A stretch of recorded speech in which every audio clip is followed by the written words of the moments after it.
Hey everybody out there in YouTube land, this is Sam Dennehy, aka Halfass Customs, and this is Halfass Presents, the podcast.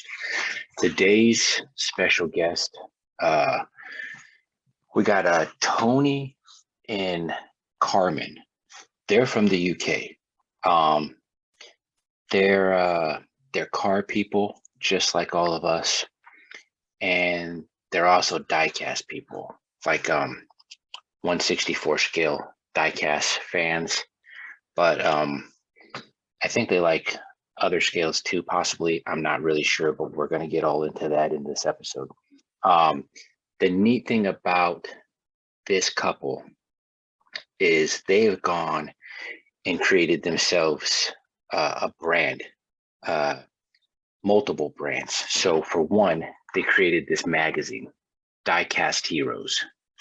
And this is an issue that I was featured in with my hover cars, that hover car scene that you guys all remember, if I can get to that page. And they've created other magazines. I think there's a magazine called Superfly magazine, which shows real cars, 1/1 scale cars. Here's the issue or the page with my cars in it. But yeah, Diecast Heroes and Superfly, and they have I think another Instagram page called This Is How We Roll. I don't know if that's a magazine, but either way, we're gonna get all into that in this episode and figure out more about Tony and Carmen and see what got them into the hobby, the lifestyle, and what influences them with this culture of cars and diecast. So without further ado, let's get into it. Hey everybody out there in YouTube land, Sam Dennehy, aka Halfass Customs, and this is Halfass Presents, the podcast. Today's special guest, like I said in the intro, is Tony and Carmen. Tony, Carmen, why don't you tell us a little bit about yourself and how you got in this hobby? Well, yeah, first thing, thank you for inviting us on. It's always a pleasure to hang out with fellow diecast and car people, so really appreciate that. So for us, obviously we've got a lot of stories to share. We've been doing this for about 20 plus years, first and foremost. So we've been in this for a long time. And I know for me, when it came into diecasts, the very first one I had, I think was when I was literally about 5 months old. My father got me this little beach buggy with a Bugs Bunny character sticking inside. And if I'm not mistaken, I think it was a Majorette, I believe, or Corgi, one of the two. I still have it to this day. So I was born in 1979. So cars from 1979 right now. Yeah, so same kind of birth. That's awesome. I was born in February. I don't know what it is for you if you're December. My birthday's in a couple of days, actually. Oh, amazing. Yeah, so happy birthday in advance to your birthday. So yeah, so that was like the very first car I ever had. And then obviously I got into car magazines. But before we go into that, maybe you want to bring in how you got into cars, because we've got so many things we could share with you guys. So well, when it comes to the hobby and how I got into the little-ins, as I call them, that is more like, when you as a child being told, no, you don't get that. No, you can't have that. Right. It goes either that way that you lose interest for the rest of your life, you will never look at it again, or it's going the other way. You're chasing it because that is what everybody says not to get. That means I need to get it. So right. For me, it was, I need to get that. So I lent my cousin's little cars. Whenever I got hold of them, I took over the game and play whenever it came to radio controlled cars, but I never got my own. So yeah, that came later. I had one single car, and that is actually one of my favorites still, which is a Jaguar E-Type. And I must have been like 5 or 6 years old. That was my very first one, and the only one I got as a child. So it's very worn. Well, you had can imagine. Oh gosh, I had every birthday I had another Barbie doll, like 30 odd. And the one thing I always really wanted was a car for the Barbie, and I never got that either. So Sucks, yes, it is. But yeah, 30 odd years later, I'm here and I'm right into it. So who can Did you ever complain? get that car now that you're older for the Barbie? No. Mattel can keep the Barbie. I'm looking at the Hot Wheels. I'm good with that. It's cheaper, the Hot Wheels, anyways. Yeah. It's nicer. There's more creativity in it. Well, you can chop it up without someone telling you off for doing it, because an E-Type is very sought after and rare. And if you stop chopping one up, I think the purists would chase you down the streets. Also, if you chop up a Barbie, what do you really have? Well, A G.I. Joe, maybe?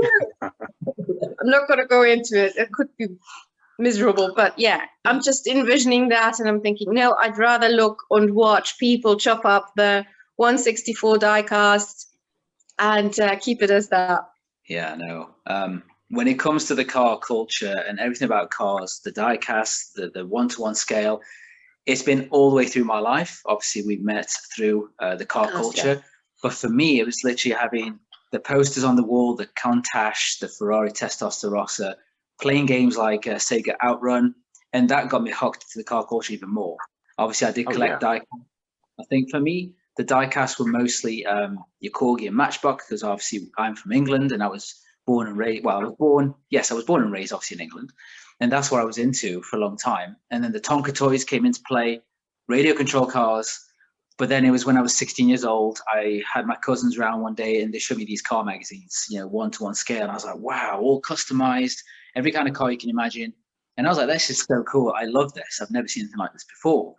And then as I started driving at around 17 years old, more friends showed me more car magazines. And I was like, oh, I've got my own car now.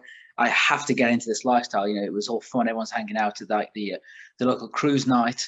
And I just wanted to really get involved into the whole thing. And it was about a year having my first car, which is a Vauxhall Nova. I have no idea if you guys know what this car is. It's probably like the size of a Ford Fiesta. But it's a Nova? So it's a Nova. So Opel and Vauxhall is the brand. Vauxhall is like saying Ford in England, and it's the size of a Ford Fiesta. And I had this for about a year, and the oil leaks were just enormous. Everywhere I would go, I would ruin people's driveways. And that was like, okay, I can't do this anymore. This is crazy. And then one day I saw this offer on a garage saying you can have this car for like, I think it was like $30 a week to buy on finance. Like, wow, I can afford this. I'm working in a grocery store on the weekend and evening. I'm doing my studies at university in the day. Hopefully then I can get a newer car and then do some modifications to it a lot better, because the old car was just a piece of trash. I just could do nothing with it. So I bought this car, but it was the most unusual thing we could buy. If you think of Carmen's got a picture of it, so you guys can see. Easier. So it's called a Fiat Cinquecento. So for you guys who may not know, it's like the size of a classic Mini. Can you recognize that? Yeah, we can see it. So I saw this car and I was like, it's so cute, it's small, it's inexpensive to insure, the fuel and everything, the economy is fantastic. And I thought, I'll go for this. And I made it my mission then to modify it to a way, because people would not go for a car like this. It was like the car you just don't go for. Everyone else goes for the most popular, and I was just, I want to be different, I want to be unique, and it was just cheap and it just looked cool. So I spent the good part of like 3 or 4 years doing as I could with the money I had spare from my job, and my whole goal was to get featured in a car magazine. And there was a magazine in England, it was an enormous magazine called Max Power. You may have had a US version, I think, at some point. And in England, it was the most pinnacle magazine. If you wanted your car featured, this was the one. And I made it my mission. And one day there was the biggest car cruise night that happened in my local town. Thousands of people turned up, hundreds of cars came out. And I chased down the photographer and the writer to actually get a picture of my car for the report. And I was like, I've got to at least do something. It wasn't fully modified. There was a few things I did to it. It looked really nice. And then I waited a few months and it happened. I had the glory, like from the sun coming down from the heavens. I opened the magazine and this small picture, awesome. Like big, it was so small. I'm like, that's me. That's me and my friend in the car. And I was like, you're famous. Like, epiphany after a bit. I was like, this is incredible for me. But I got a lot of stick for it, I can tell you, because way before we met, obviously, I lived in a neighborhood which was really rough. All the kids were beating people up. There was just loads of problems and crime. And a lot of the local kids were like, how dare you get in the magazine? They were really giving me loads of hassle. And drive down the road, they would try and throw things at the cars that were driving past them because of the jealousy of achieving just this small photograph in this magazine. But I thought, I'm not going to let these guys deter me from going further, even though it really bothered me. So I eventually managed by modifying it to the way where the interior was all done, twin exhaust at the back, it had bigger wheels, it had a Viper stripe, a Dodge Viper stripe over the top. But Nice. the editor was just like, that's so funky and different. Let's get it in the magazine. And I was just like, oh my God, I've actually achieved something on a car that no one would normally do. And they came down for the day, pictures, and I was in awe, and I got a 2-page feature in the magazine. And that's where, congratulations. that's where it hooked me. I was like, what else can I do? Because I love this whole thing. So I started organizing car clubs, car events, cruises. I was traveling around the UK. So I know a lot of people. And it was way before we met at that point. Mhm. And then one day I had a friend with a garage who said, hey, I've been invited to the south of France to take my car. And he'd built this twin engine Renault 5. So it's, again, similar size to a Ford Fiesta, but it had 500 plus horsepower, as powerful as a Lamborghini, and it would literally outdo supercars on the drag strip. It was a beautiful orange, it was a crazy looking thing. And he went, hang on a second, but you speak French? Because I'm actually half French and English. And I was like, yeah. He says, well, if I pay the entire trip, you come with me, you be my translator for 3 or 4 days, and you can come down to South France, hang out and this car show was on the beach. And I was like, this is going to be cool, right? So when I asked him where it was, he says the town name. And I was like, can you repeat that? So he told me the name again, which was called Cap d'Agde. And actually that's where my entire French side of the family live. And I grew up I grew up as a kid because I was born in England. But then when I was 10 months, I was raised in the south of France for 6 years. So French being my first language. And I was like, this is crazy. How weird is this? It's like Twilight Zone, you know, it's like, how could this be the case? And we're like, I'll come. I absolutely will come. So you can imagine your family while you're down there. Exactly. It was like a win-win. It's like, this is fantastic. And so if you can imagine the map of Britain, we're kind of North England, and we drove down with a car and a trailer right down to the southern part of France. So this is like a 24-hour trip. And we drove through Paris overnight. Probably the worst thing to ever do, because literally 3 o'clock in the morning, we're driving down this one way. You got lost, didn't you? We got lost, and there's no car. We're being fine, everything's going. All these headlights are coming towards us, and we're going, did we just turn down the wrong way street? And all these cars coming out, they're beeping their horns, going in French, swearing, going, English people, what are you doing over here? I was like, oh. Exactly. And here's us trying to reverse with a trailer. Yeah, bear with me. Me speaking French at least calms them down. So I'm like, thank goodness I speak French. We get down. So hold on, just for the viewers that are most of my viewers are in America. Yes. England or the UK, they drive on the right side of the road, or to us Americans, the wrong side. But in France or Europe, they all drive the same way we do in America. Oh, yeah. Yes. That's confusing. For us, it was confusing because there was no cars, and we didn't see the one-way street, and that was just completely throws off. But we managed to get out, and then we drove through to the south of France, and it was literally on the beach. So a car show on the beach was like, we'd never done that. In England, it's always raining. We don't have beautiful beaches like California. And we were just like, okay, this is going to be amazing. And the one night we got there, we met up with a magazine called Fast Car Magazine. It was the second largest car magazine for modified cars in England. And we got chatting, and they were like, oh my gosh, you speak French. Maybe you could translate for us and get some of these car owners for us to take pictures and do an article for the magazine. So for the whole weekend, while seeing my family, going to the show, I ended up working for them for free, obviously, but in exchange to hang out with these cool guys. And I was just like, oh my gosh, can I get a job in this? Can I make a career from this? So the photographer I met at the time was called Ricky Morris, aka Tricky, his name was. And he was a really good photographer. And I said, how can I get in this? I'm working a part-time job. I'm doing my studies. What can I do? And he says, I'll tell you what, if you go online and search on yahoo.com forums before Google and then Facebook came along, find every car you can get, tell me, I'll take the photography, because back then it was film, it wasn't digital. Yeah. And I'll teach you how to write, creative articles. I was like, that's a done deal for me. So at that point, I went back to my studies and work. I spent a lot of time searching online for about 2 months.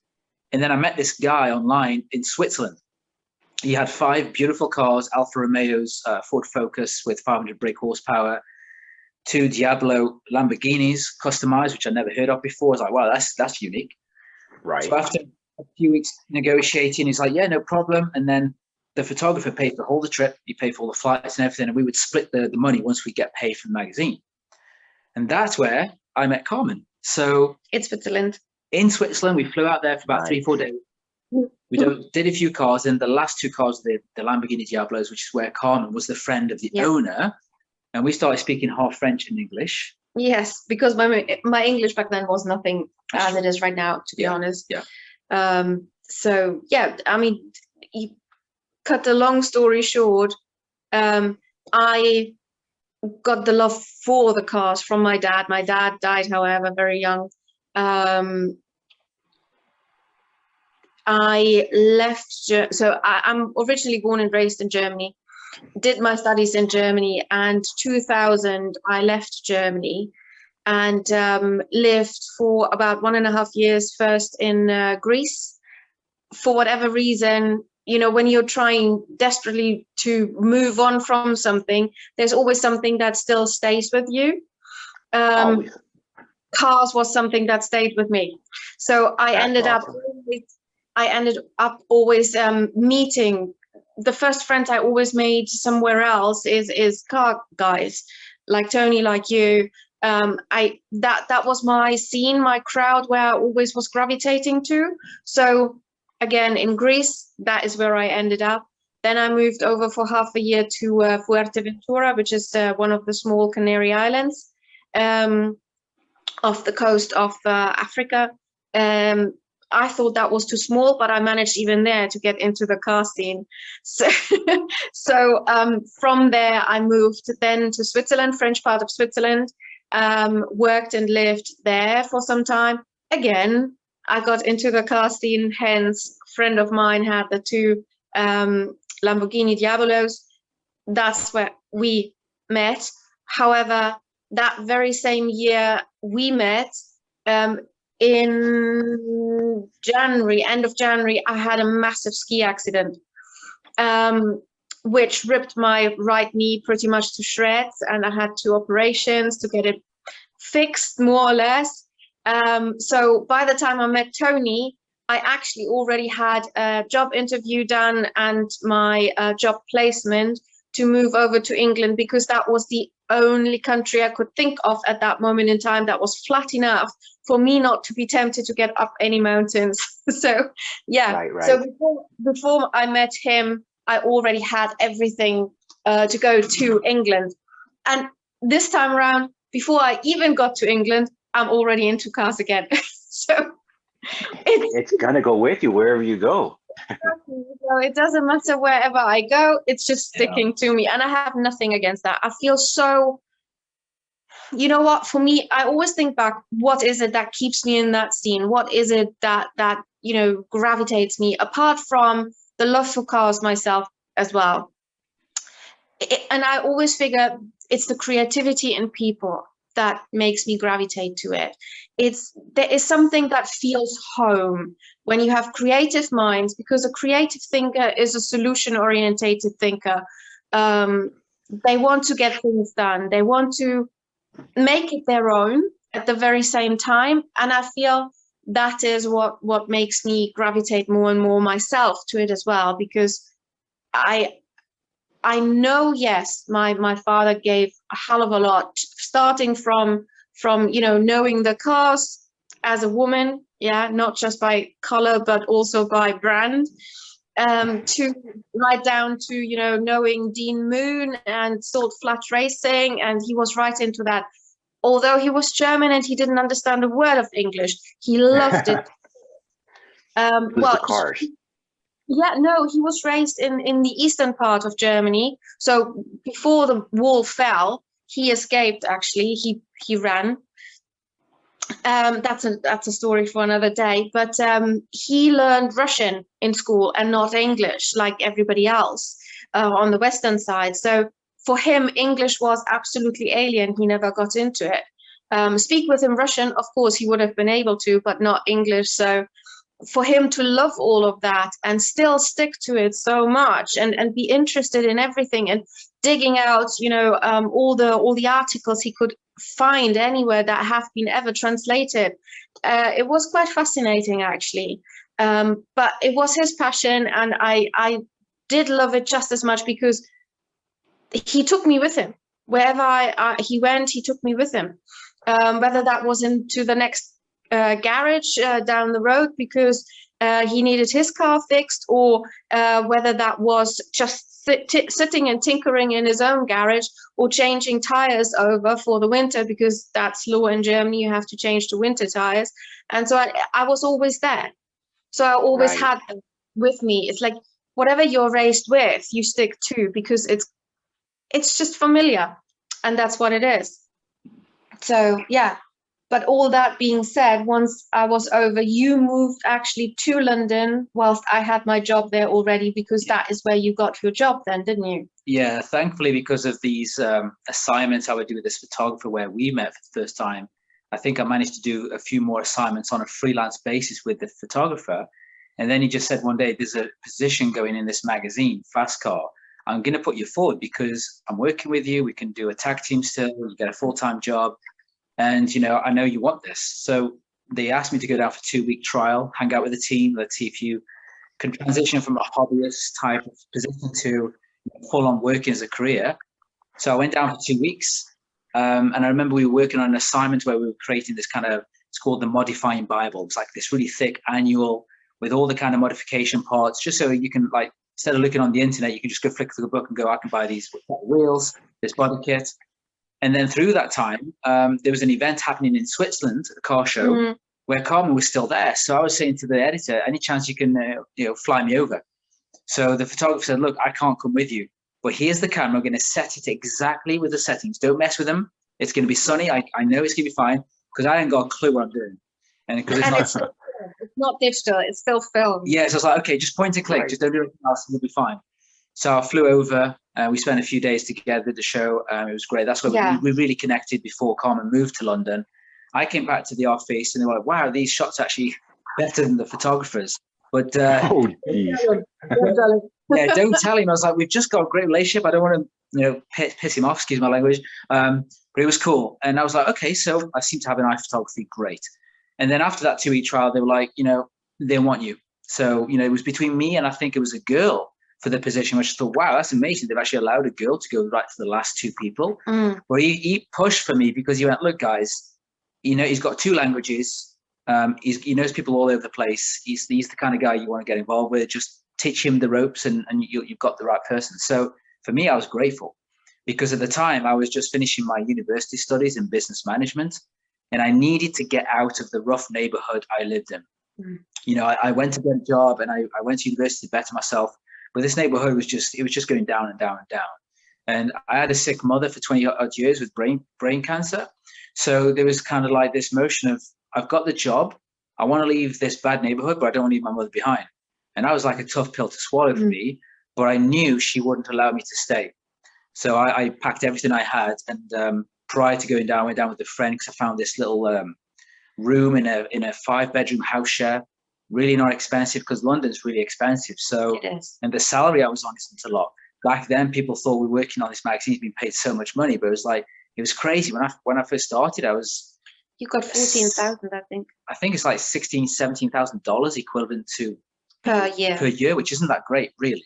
No. And for London, price is ridiculous, but they were exploiting staff back then because it's a glamour to work on a magazine type of situation. Right. And it's not just with car magazines, we've seen it with other magazines. And the problem is also, if you complain, there's about 100 others who would gladly take your job. So exactly. So, I saw it as a stepping stone. I saw it as a way out from where I used to live. And so I took everything I had, I moved down, and it was just on the outskirts of London. You could get into London with a train in like 30 minutes. So it's pretty close to the City of London. And it was in a nice little neighborhood. I found a really nice house. And it was sharing with 5 nurses. It's just so strange. Yeah, but you have to say there's literally one of the bigger London hospitals just down the road from where you lived. So that's right. Yes, obviously nurses were the first people to stay as close as possible because they were shift working as well. But it wasn't the reason why. Makes sense. I was obviously single, but it wasn't the reason why I chose that place. It was it just opened, but you had your job right down the other side of the road. So it was perfect. I could go down to work in about 10-minute walk or cycle 5 minutes. And it was in a beautiful neighborhood, which for me living in a rough estate for so long with rough people around. This is like amazing because just down the road, there's an estate with $5 million houses. And I was like, I'm happy to live in a room not far from here, which is so much better than having cars racing at night and all sorts of crazy stuff when you're sleeping. Or crashing into your wall. Or crashing into our front room. Yeah, that I'll go into that after that. Which reminds me, that's a crazy story. But so yeah, I went down. It was fantastic, and it was roughly then that with what you already pre-planned to come and work. Yes. You moved down to London. September. A few months later. 2003. Yes. You started, I think, in July, wasn't it? July, August, something like that. Roughly. 2003, and I moved over from 2003 September. Yes. So it was literally, Con was literally in central London in Notting Hill, working for a family as an au pair, would you say it? Looking after children? Yeah. I don't know how you say it in America. Childminder, I guess. Yeah, childminder more, not like an au pair. Au pair is like more before you studied or learned anything. Yes, true. Good point. Or for travel. I have studied education in Germany. It's a 5-year study. And the people I was working for, they wanted to have their children raised bilingual, so German, English. They wanted to have somebody who studied. So there you go. Yeah, so that's what happened. Slight difference. It was the perfect kind of timing. So she wasn't too far from me by train, which was great. And obviously I moved down out to this place where I was. But just before I extended more what happened in the magazine, that incident, what Carmen says about a car coming through the front of your house. So you didn't quite go into the house, the car. But basically, when I was probably around 15 years old, this neighborhood had a lot of street racers. But the kind of street racers who would steal cars, not the ones who would just race. Oh, wow. And it was crazy. Like steal and run, basically. The house that we had was literally adjacent to this really lovely kind of dual sort of street, which was really nice for cars to roll on. No humps on the road, no potholes or anything. So you get a lot of these guys who just love to race. But this particular night, it was probably 3 a.m. All I heard, because my bedroom was at the front of the house where the garden was in front, and there was the loudest bang you've ever heard. You're sleeping. Sound asleep, and all you hear is just this big crash bang, and I'm waking up like, what on earth's going on? I open my curtains, and there's literally in our front garden an entire vehicle that's taken out the whole of the fence. It took out the whole of the shrubbery, the hedges that we had there, trashed everything. Lights are on, all the doors open, 6 guys will run out of each side of the car. Next minute, sirens from the police from the top of the road, from this side of the road, all coming down, descending on them. I'm just watching this out my window, 15 years old, like, what the hell is going on? Right. And then everything disappears and they leave the car there. Cops have just gone. I'm like, so you just left this and no police. And we're like, what is going on? So we have to call 911. Police come down and they say, well, we can't pull the car out till the next morning. So the next morning, then they come with a tow truck. The police come down, they fill out a statement. They drag this car that's completely trashed. I mean, the hole in the carriage, the front wheel's completely trashed. They drag it out. So it's dragging the garden out onto the road because it can't drive. The hedge is obliterated. And here's us literally standing outside the front door looking at our garden as if someone dropped a bomb from the sky and it just went. Yeah, right. I mean, that's what happened essentially. I mean, the neighborhood that we lived in, which is crazy, man, is just like the strangest combination for some good people. But then when you've got a few tearaways, my God, there were 3 or 4 families that had kids and they would just be hell-bent on causing problems. So cars has been in my life in various ways. This not exactly the greatest, but I've been there, worn the t-shirt when this like crime and things like this happen around us. I never got involved in that kind of stuff. We were just living in a neighborhood that was just crazy stuff. So yeah, that was interesting. So I was so like happy to be able to find a way out. So for me, and we had actually another interview about 3-4 days ago, and I said, the guy asked me, what is the main car for you? What's the holy grail of cars? And we have many cars between us. But one car that I gravitate to is the car that I just mentioned, the car that got into the magazine. Because if it wasn't for me spending my time, my cash, my passion, I'd have never left this neighborhood that was rough. Right. I'd have never gone into a car magazine and worked for them. And I would never do what we today with Diecast Heroes and Superfly do today. So for us, it's like, when you have a passion and you feel it so deep, and no matter what happens, you have to continue, whether someone says to you, why are you bothering wasting your time doing diecasts, cutting them up, or why are you spending time on your one-to-one scale car doing all these things? To me, it's like, no, I loved it anyway. But to me, it's like, this is going to get me out of this hellhole, basically. No offense to my parents, and it did. It got me out, and I was like, this is incredible. But then 6 months later, as I landed in London, my mother dies. Literally, I was like, this kind of sucks, because you're like, I've made that decision. My mother wouldn't have allowed me to stay. She's like, no, you're going to go. This is your opportunity. But it was just how it was. I knew she was kind of on that way anyway. I mean, she lasted 20 years with a brain tumor. She almost died when she was 33. She had the operation. Luckily, there was a surgeon that was the best in the world at the time. He saved her. But she had 20 plus years of migraines every day, which is just insane. And she was housebound most of the time.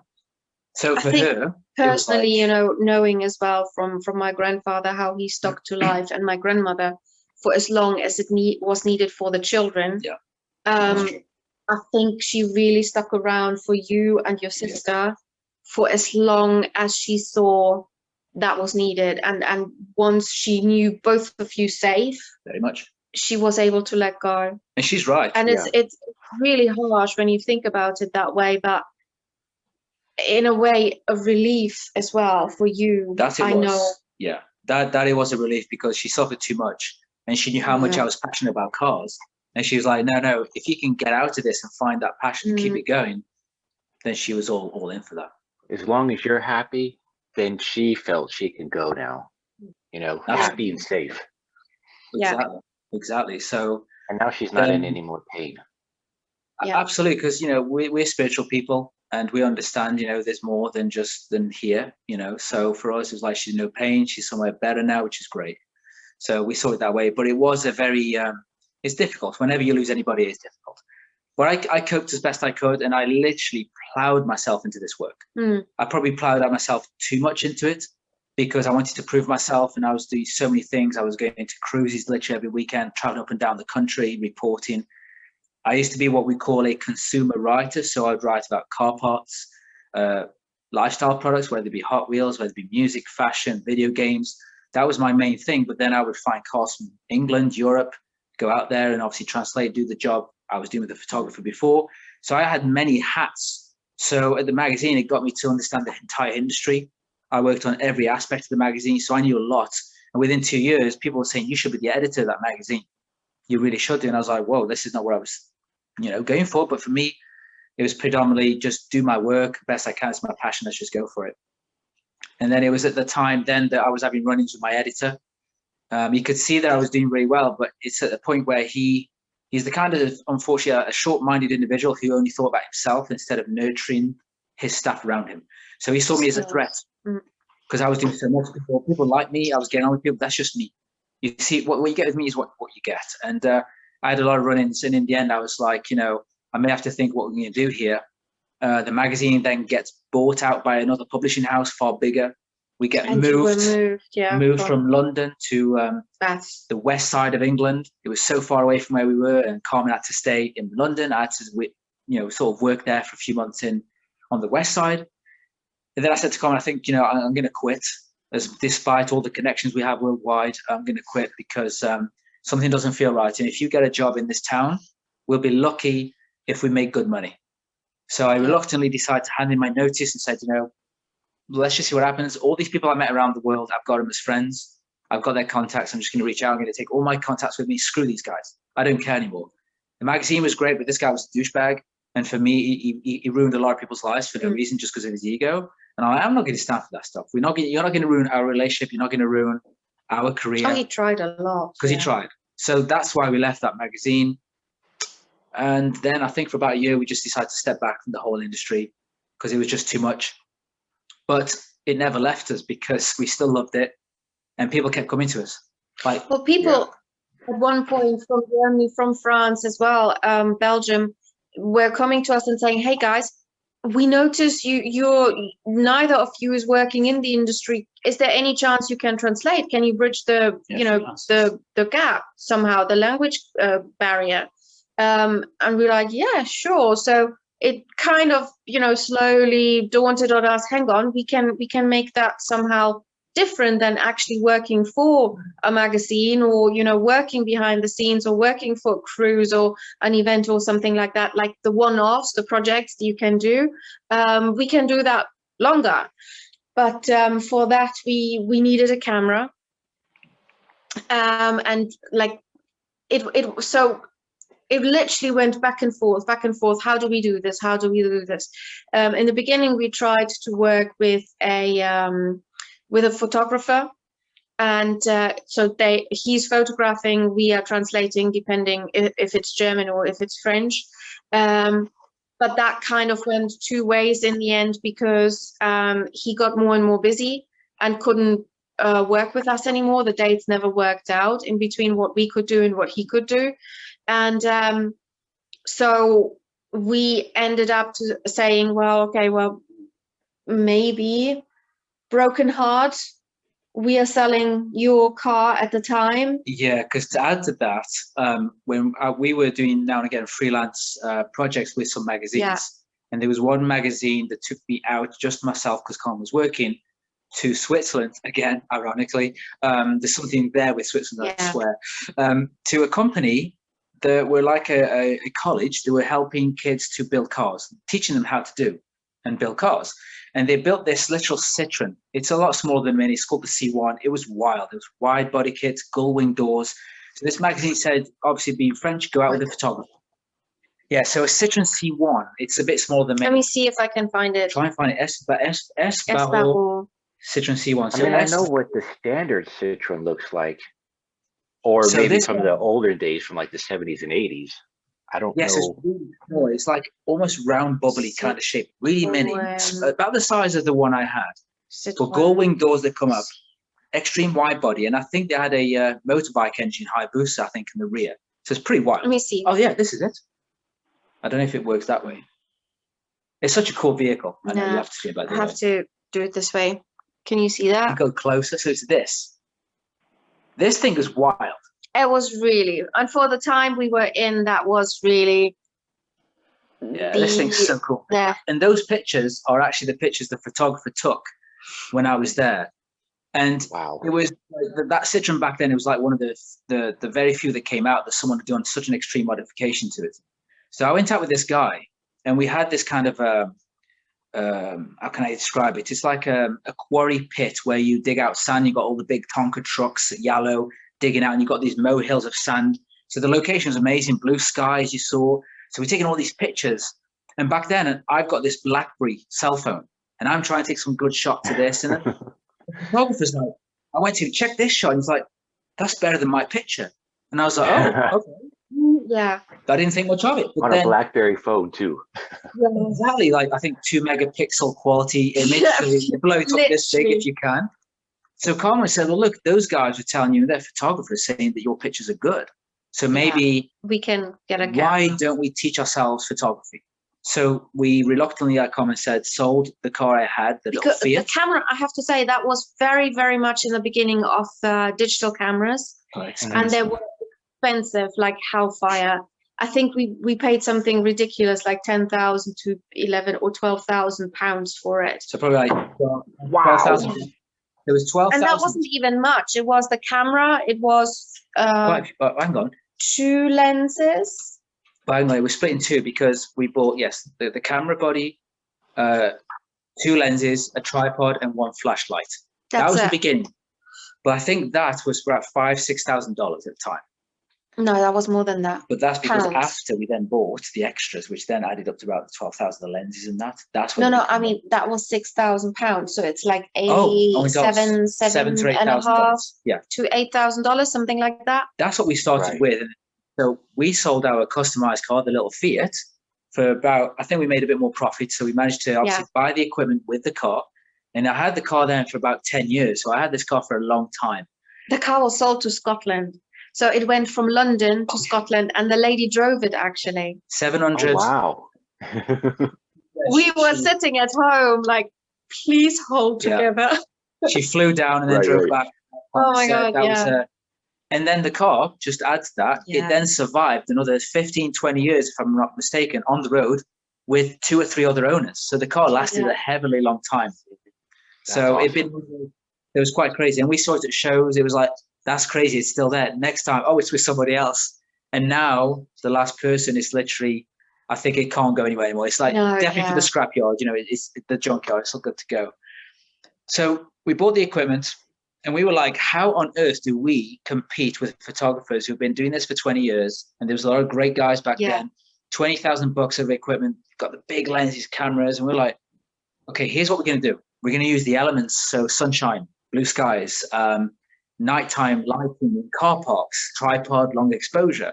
So we had to started rethink that. photography for ourselves entirely. And that was digital. We never did it before. So we had to kind of the basics. And that's like on weekends because we were working corporate jobs. What year was this around?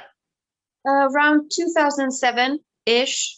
So YouTube didn't really have the tutorials they do now back then. So you had to literally learn it all on your own. Yeah, we literally did it in the sense it's like of literally even like we started our Facebook page in 2008. around the same time, no? Yes, 2008. So roughly late year later. we were, that's it. Yeah. So yes, for us it was that was very much in the beginning of anything social. I don't even know when YouTube started. When did YouTube start? 2005, isn't it? Is it 6? I don't know. Something early like that, and it wasn't really used for what it's used now. No, but it's the good thing is, like when you have digital back then, you could go on the Yahoo and start to look up what does ISO mean, you know, shutter rate and things like that. But then when with your digital, you just okay, ISO 100 is when you got full sunshine, you know, great light. The higher you go, and then you work out your aperture, and then you just test. You press it, and you've got the screen that shows you the image. You go, okay, that's not dark. That's too light. That's too dark. Yeah. So we just did it hit and miss, and we tried to do it on weekends with our own car just to try and get us there. And sometimes we'd be learning as we're shooting. That's the scariest. You got to pretend you're professional, learning from the city, which is like. Yes, I know what we're doing. Don't look at the camera, just pointing, just keep me distracted, Carl. We keep talking, you know. Yeah. Well, the same with the lighting, actually, because we had electronic, you know, the lights flashlights that you could preset and you know, connect with the other lights. We didn't know what we were doing. Nope. I was literally just playing with them. Manual? No, too thick. Like just that's it. That's it. That was right. Choice. It needed to be quick. So whilst Tony was talking, I was just setting up the lights, playing with them. Look how professional we are. Yeah, everything we know. We're technically minded people. No, I think the funniest thing that ever happened was when Tony, for the first time, we bought a wide angle lens, literally wide angle, and Tony, for the first time, had that lens on, and he went so close to the car, I had to shout, "Stop!" to snap him out. It confused the hell out of me. He was too close. He literally almost stinked the car.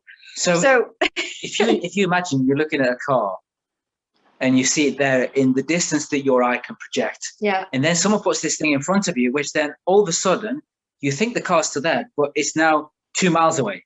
So you're walking. You just like hit the car. So I'm like, oh my God, I didn't realize that the illusion it gave me. And I was like, this is insane. So it took me a while. Yeah. But this lens, the reason we bought that lens at the beginning is because I used to watch MTV. I used to watch like the Beastie Boys, all the kind of in your face movie, you know, when they're doing all this. Well, I was like, the dopest thing. And I always thought, I wonder if you could shoot cars with that kind of angle where it comes close to the camera. So the ultra wide lens that we bought was that, and I was like, "Oh, this is so exciting! I've got this now. It's going to be great." And I think I shot too many cars with the wide lens. So the photographer was like, editor was saying, "You got wide lens, haven't you?" Hint, hint. Use more lens. I got it. You've been kind, but I get that. Yeah. So we started shooting. First assignment was really bad. I got the right thing, but then I sent everything off to the guy in France for the magazine. Raw. I did no Photoshop because back then when you had film, you send it to the guys and they would do all the enhancement, the contrast adjustment, brightness. So he came back to me and said, "This is black. Where's the car? You shot it's so dark. I can't do nothing." And I was like, "Oh, I'm panicking. I'm like, okay, this is it. It's our first assignment. We just messed it up. I thought that's it. I'm going to quit. Screw this. I'm not." It's true. It really got to me. I was like, this is bad. I didn't have as much confidence as I have now. And for me, it's like a hit. But she was like, "No, man, you just go back and just say to him, what do you want me to do to improve?" And so I went back. So look, I do apologize. I did it this way because of the film. So he said, "Do this, do that, and then let's see what happens." So it was like a second shot. So the day when I'm actually going to shoot this car, the guy doesn't turn up. I'm waiting in London. I'm waiting, looking at the time, going, where is this dude? Waiting an hour. I'm like, okay, I'm gonna have to go. And I'm ringing, nothing like, I'm gonna have to wait. And all of a sudden he rings me back. Sorry, man, I was wasted last night. I'm completely drunk, but I can still come to you. I'm like, are you kidding me? I'm like, you can't. No, I'm only like 5 minutes. It's okay. And I was like, okay, fine. So luckily, I thought this is just not going right for me because I screwed up the first time. This guy's drunk. He's not going to turn up. Then he turned up and it was okay because then he found me this graffiti wall in London called Brick Lane. For anybody who knows Brick Lane, it's like the coolest spot for graffiti artists. It's all about fashion. It's really cool retro. So these guys are doing all their stuff on the wall. I'm like, oh, this is perfect. Black car. These guys are graffiti. This is going to be a killer shoot. So I lay the car down and it was just me at the time because Tom was working. So I took the shots and everything like that, and I sent it back, and he was like, wow, that's at least a 6 to 7 out of 10. It's a lot better than you had, so let's do this. So I'll bring you on as a photographer, you guys. So I was like, oh, thank goodness for that. And then we then started photographing cars on weekends while working in corporate jobs for about 8 years. I think it was roughly 8 years. Yeah. On weekends, every holiday. We wouldn't really have a holiday. We'll go. No. If we go on a holiday, it's Las Vegas to SEMA for a week, and then we go shoot cars. If it's a holiday, that's a great holiday. Exactly. That is definitely a holiday. So yes, you're right. And then weekends in England or to Europe, we would organize car shows. European guys like, hey, we've got a great event in Rotterdam in Holland. Can you bring us cars? Bring us cars. And they would pay us for this. And when the guys would get paid fuel, hotels to come to the show, hang out in Holland for a weekend. So we brokered the deals. We, kept everything going, made sure that everybody really who said who would turn up. And that they are all catered for, as they said. We also made sure we are the head of the trail to go out, so everybody arrived properly. Anybody who got lost, we made sure they are being picked up. Oh my God, we had so many fun things. Let's add to that. So imagine you're going to a huge car show and you've got about 30, 40 vehicles who are going to come behind you and you're going to lead the way and travel. That's actually pre-mobile phone, like pre-GPS, sorry. So this is when you had things like pages and you knocked your phone this huge like this. You have to use a map, a proper... I was reading the map. I was leading everyone. And at the same time, was trying to stay in touch on the Nokia phone with everybody who was behind us. So 40 vehicles driving England, South England, all the way to the center of France, going through Paris, to one of the biggest events in Europe you could ever have. And this is probably around 2008, 2009. This event was on a Formula One racing track. So in the middle, there's this Formula One racing track, one of the most famous in France. And there's loads of land for camping and cars. And this event for us, in terms of Europe, you would get at least 10,000 vehicles. It's enormous. The magnitude of the show was incredible. So Spanish people, Italian, Germans, French, British, Scottish, Irish would travel all from their country in their car in convoys. So we would take on this. Even in big trucks. They would have huge rigs and they would have 6 or 7 cars in the back. They'd split the cost, save driving the cars. And they would just rock up. And so it was like the pinnacle show back then. And we haven't had anything like this since really. And we would take these guys through and we'd be at the front on all the highways driving through, everyone's overtaking, you can imagine the buzz everyone's having. And then we say to people, right, when we get to Paris, this is where... You have to stick behind one another. Please stay behind one another. That's where things take an interesting turn because it's like, sure, we'll listen. And then what happens when you hit Paris? If you've ever been to Paris, it's crazy for driving. They don't care about their cars. They can hit their cars, they give a damn. They live... on that parallel parking, they're bumper to bumper, making sure they hit the bumper just to pull forward and hit the other bumper in front of you. Exactly. That's it. And so we were like, this is going to be interesting. So let's see what happens. It's like one of those things where you go in, all of us, and on the other side, it's just one car that leaves. Where's everybody? And it's exactly what happened. We had 2 or 3 behind us, and the rest were just gone. And they were trying to ring us. We're like, we don't know where we are. We said to go down this way. Yeah, but we didn't see the sign. And they were just not. So and it was, oh, man, I it's was, crazy. whilst Tony needed to keep on driving, I was on the phone texting, where are you? Can you see any street signs? Looking at the map. Okay, take the next turn left and then go right. right. Keep to the right, keep driving. You should see us. You know what we are, in which car we are, just come back. And they just hit the gas pedal. I mean, once we were through Paris, I think about 7-10 miles out again, we started seeing people joining us again from left, right, and center. It was too funny that, because I was panicking as well, trying to. I mean, I'm trained to read maps from my dad, so I know how to read a map. But finding the bloody roads they were on, it really actually took me to, where the hell did we lose them? Where could they end up? Like, how did they even turn off? There's no roads that go on. Right.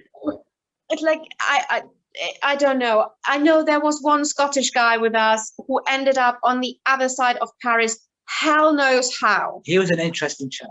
I don't. He must have just followed his nose. I said to Tony, I don't know what he did, but quite literally, none of the roads, none of the instructions he had from us matched with where he must have gone. I think Turned the map backwards or upside down. When I think back to it, I think that what probably throws people off, there's a certain, you guys don't really have roundabouts in the US on the roads, do you? We're starting to. Why? I have no idea. But yes, we are starting to. Okay. So envision a roundabout that's not really a roundabout. So if you can envision like a monument that's enormous. It's a roundabout. So a monument that's the biggest roundabout in Paris. What's that called? That's it. Whatever that's it the is. one. Yes, so I drove through that. This one is insane. You know what Destruction Derby is. You know that kind of, you bash each other. It's one of these roundabouts that's got 8 lanes. It's so big, it's 8 lanes, but there's no lines. So it's a free-for-all. Everyone's doing that's this. The one, that's like the one in Paris. That's the one. So when we get to that, is the one? That one. Oh, yeah, that's the one. So it's insane. I drove through that. That was a headache. So you've been there. You survived basically, like we did. Yeah. we had to survive that one with 30 cars coming through. We didn't make it. and this is where things just. Yes. In France, they try to keep the flow of the roundabouts. And us British, we're very conservative. We just don't go in like this. No. So we hesitate. And as soon as that happens, all hell breaks loose. Yeah. The horns are beeping at us. You're trying to weave in and out like this. So it's just one of those that do it in the daytime, because at nighttime it's just crazy. No, you don't do it nighttime. But we went through and you wouldn't find the person in front of you or behind you. Oh my God, no. So we would do things rush hour. Oh bloody hell! No. Rush hour is it's no. I'd rather stick before I hit that roundabout. Yeah.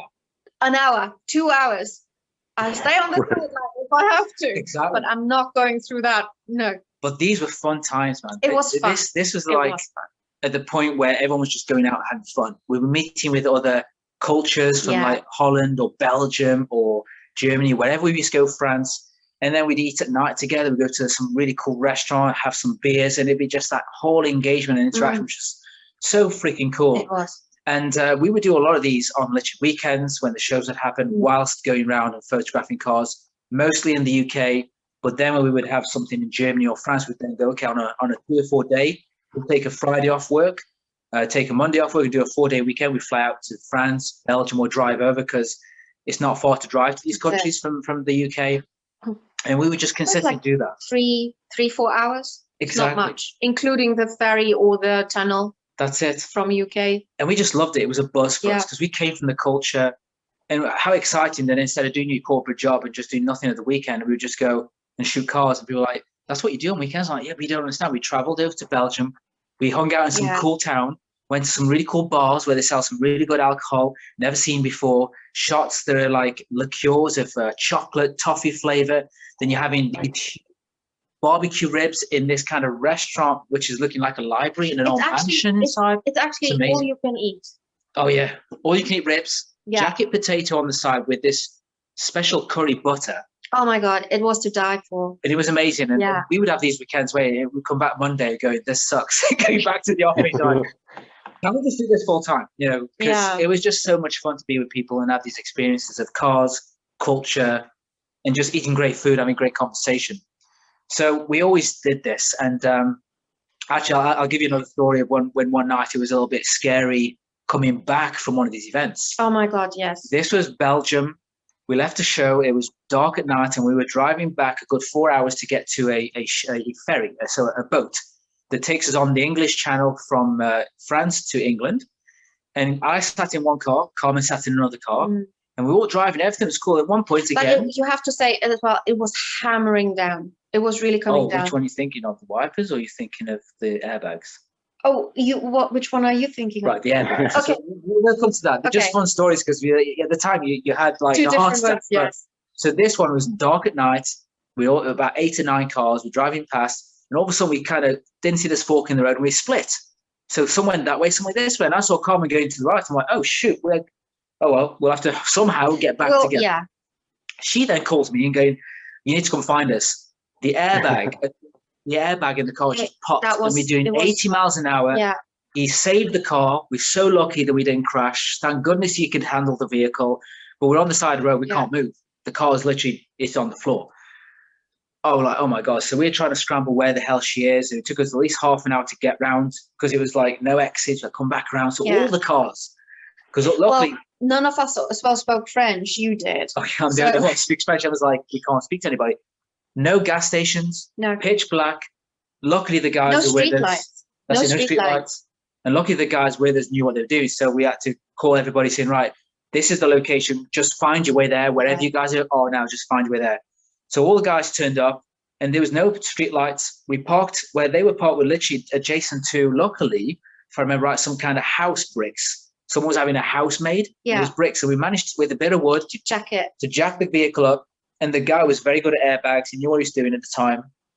And this is way before airbags were really mainstream. This is like just the early start. So there was always problems with airbags popping. Yeah. So he fixed it. Luckily, the airbag, only one was popped, and he managed to get it back on, I think, between a plank of wood and something else to raise the suspension. So that was lucky that we got back without you being, and obviously the driver. And well, yeah, I mean, we almost had an accident hitting another car, but I was really grateful that he knew how to handle his car. Yeah, that was lucky. Because the full back end all of a sudden hit the floor at 80 miles an hour, and we were dragging basically everything behind us. And I mean, the feeling was like he was losing control in the beginning. And I know there were cars coming on the left past us. And I was like, shit. And we, like, one was like really close, coming just about past us before he broke even more out to the left. The one behind that I was looking, they managed to brake, having hazard lights on. And then he managed to get the car back to the right so we could get onto the hard shoulder. Right. Wow. It was like my heart at that point in time, I think, was going racing with horses somewhere down galloping. I don't know where. Right. Once we stopped and we both recovered from the shock, he was checking, are you all right? Is everything okay? Like, yes, let's just get in touch with the others because we can't do anything on our own here. I believe we actually waited for a good amount of time with him to be picked up by an AA or roadside service in France, because obviously he wasn't speaking French and they weren't actually speaking English in the end. We then followed him to their station, so to make sure that everything is all right, until we knew, okay, now he just needs to get that car they have promised him, and then he can sort out the rest himself. But we really stuck to him until the end. These things happen. Yeah. I know I didn't have a simulation where the airbag goes off, but I had a 63 Chevy Impala, had drum brakes all around. And I was always a car guy, so I know how to drive. And I'm always a driver where if somebody in front of me is stepping on the brakes, I'll just let off the gas because I don't know if they're braking with, driving with 2 feet or if they're driving right. So I'm probably, 10 car lengths away from the car in front of me. I see the brake lights. I let off the gas and I'm slowing down, but I'm not slowing down quick because this is a big old 4,000-pound beast. And they slammed on their brakes. I didn't know that. The sun's setting in front of me. So the sun's in my eyes. I don't have a sun visor because it's an old piece of junk car. They slam on their brakes. I then slam on my brakes. The car's not slowing down at all. It's doing nothing. So in California, some of the freeways, you've been to California, right? So some of the freeways have these metal guardrails and then dirt and then the concrete for the road. I'm in the fast lane. There's people beside me. I can't move over. I got to slide my car in between the guardrail and the cars that slammed on their brakes. And I'm thinking I'm going to crease the left side and the right side of my car and just cause probably tens of thousands of dollars worth of damage to my car and theirs. Luckily, I didn't hit one car, not one scratch, no nothing. I know I must have been millimeters from the car beside me and the guardrail, but I'm panicking like I'm gonna die because I'm probably doing 70 miles an hour and letting off the gas probably only slowed it to 60 miles an hour, and then slamming on brakes can do nothing. So by the time I'm whipping by them, I'm doing like 50 miles an hour, and I didn't touch nothing. I swore somebody above me was looking down, holding that wheel, because it scared the crap out of me. And then people are honking. I'm thinking with the dirt that's on the side of the road and the gravel, I'm spitting up dirt. It's probably hitting other cars. So by the time the traffic starts going, I dart over and they get right off the freeway or the motorway. And I go hide in a neighborhood somewhere right off because I didn't want nobody following me say, you just wrecked my car. So I hid and I looked around the car and nothing was wrong. I was like, how did that happen? It just doesn't make any sense. Maybe that is incredible. Twilight Zone, you went through a portal and then you come out the other side like, this is good. I mean, I don't know. It could be. Yeah, something like that. I mean, it was crazy. I don't even know how it happened, but yeah, you survived your incident and I survived my incident. Absolutely. Like it couldn't be weirder sometimes because I swear to God, it must have happened to you as well. It somehow slows down. Oh, yeah. You actually take note of so many more details than you usually would in that moment of time. But once you're on the other side and you're safe again, you're like, yes. Holy crap. Like you actually notice then how much adrenaline you must have just pumped through. All of it. There was none left after that because I felt like I needed a nap. Yeah, absolutely. That's how I felt as well. But although it was at 4 or 5 in the morning for me, but I was knackered. Either way, like that. I mean, it would have been sleeping time, but that really killed me off. And you said you went to Paris. So have you done like a trip of Europe or just France? Yeah, no, we've been to Europe, France, Germany, Austria, Switzerland, Belgium, and the UK. Separate times, but yeah, I've been to. Well, we went to UK. I think 2005, and then we went to France, to Paris and Belgium. One trip in maybe 2008, and then we went back to France and Germany, Switzerland, and Austria. I think in 2016. Awesome. 2015. So several trips, but lovely. Yeah. It was really nice. Yeah, I love Germany. I love it. I would move there in a heartbeat. If this country ever goes to the crapper, which it's still going, even though Trump's not in office, it's still going. I don't mind moving to Germany. I want to move in a little tiny town. Oh, okay. We feel you. Would you go up or would you go down in Germany? Well, it's funny because I know one of the major cities in Germany at the very north part, I don't even know what it's called, has the biggest HO scale train setup in the world, and everything is automated. They got a $4 million airport where planes come in and land and take off and land. The whole layout, I think, is a $20 million train layout. And they have motorized vehicles that literally stop and go when the streetlights turn red and green.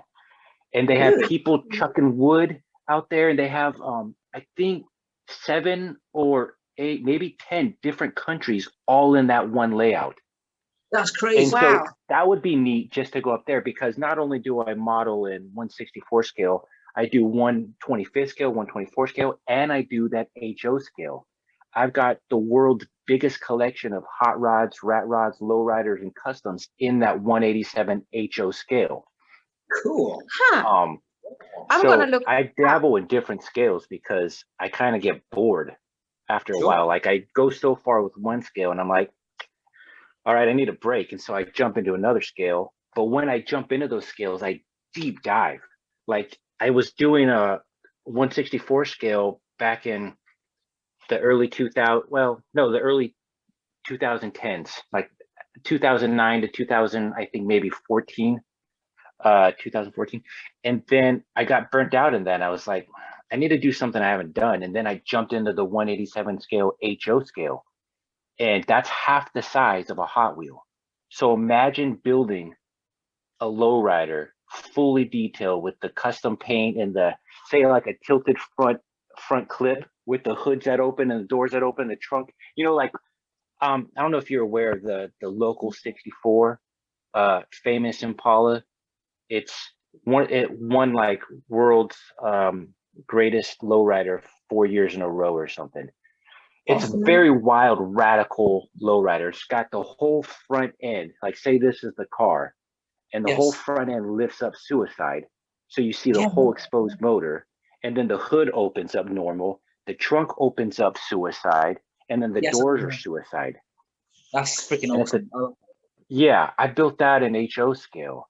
And You have to send me the picture, 'cause Yes. that's cool. I'll send you a whole bunch of stuff. Yeah, I'll show you guys a whole ton of stuff, because nobody was doing lowriders in that scale. Nobody was doing real hot rods, and nobody was doing customs or anything in that scale. It's that scale hobby is mostly a commercial side vehicle hobby, like semi trucks and just commercial style vehicles.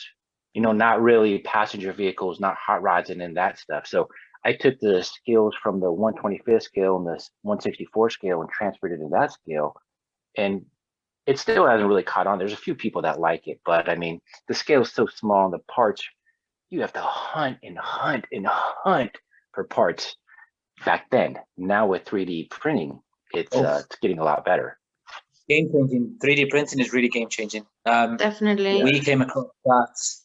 We came across that about in Las Vegas at the CES show, the Consumer Electronics. We did it twice. Yeah. The first year, I think it was 2016. I think we went, and that's when we started seeing 3D printing. We're like, wow, this stuff's cool. I mean, we can see the benefits. I mean, the future, they're saying you can print your clothes at home, and I'm like, wow, this is just like far out. You know, it's like proper sci-fi thing. Right. And but it's now starting to happen. Like I say, they're more affordable. You can do. I mean, we've seen what you guys are doing in the customizing diecast. It's like, this is amazing. The engines, the details, the wheels. Like, oh mate, this is for you guys game changing. Okay, Yeah, so like, here's a founded 63 Impala. The whole convertible top is 3D printed. That is So sick. it's a 3D printed top, and you got the frame rails to the 3D convertible, and then you open the trunk. I don't know if you can see it too well, but you open the trunk and there's an air ride system set up. amazing. That's awesome. Look at that. And then the hood, you open the hood and there's a twin turbo LS1 in there. That's all sick. 3D printed parts. That's incredible. See, it takes you guys to the next stage. Like I say, you can still find parts, but now you can replicate them exactly the same as they are in real life.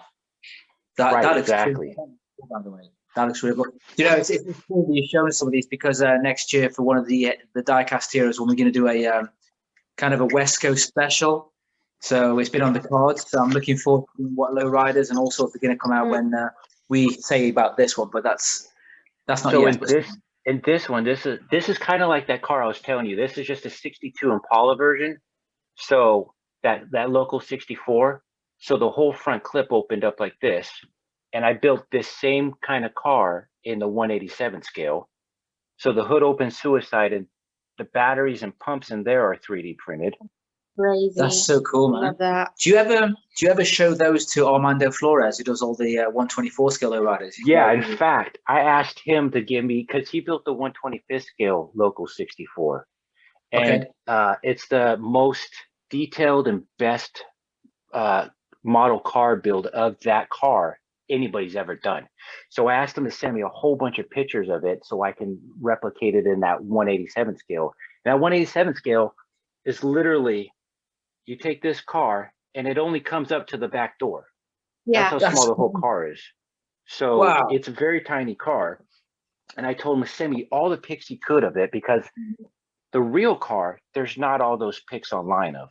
It's just from what you see at a show or from a photo shoot. And they didn't go into full detail of like the undercarriage or under the hood or the trunk or nothing. You just kind of see still photos of a photo shoot of that car. So I needed really detailed pictures. And I said, send me anything and everything you could. And funny enough, when I started building model cars, he was already building, and that car had just come out.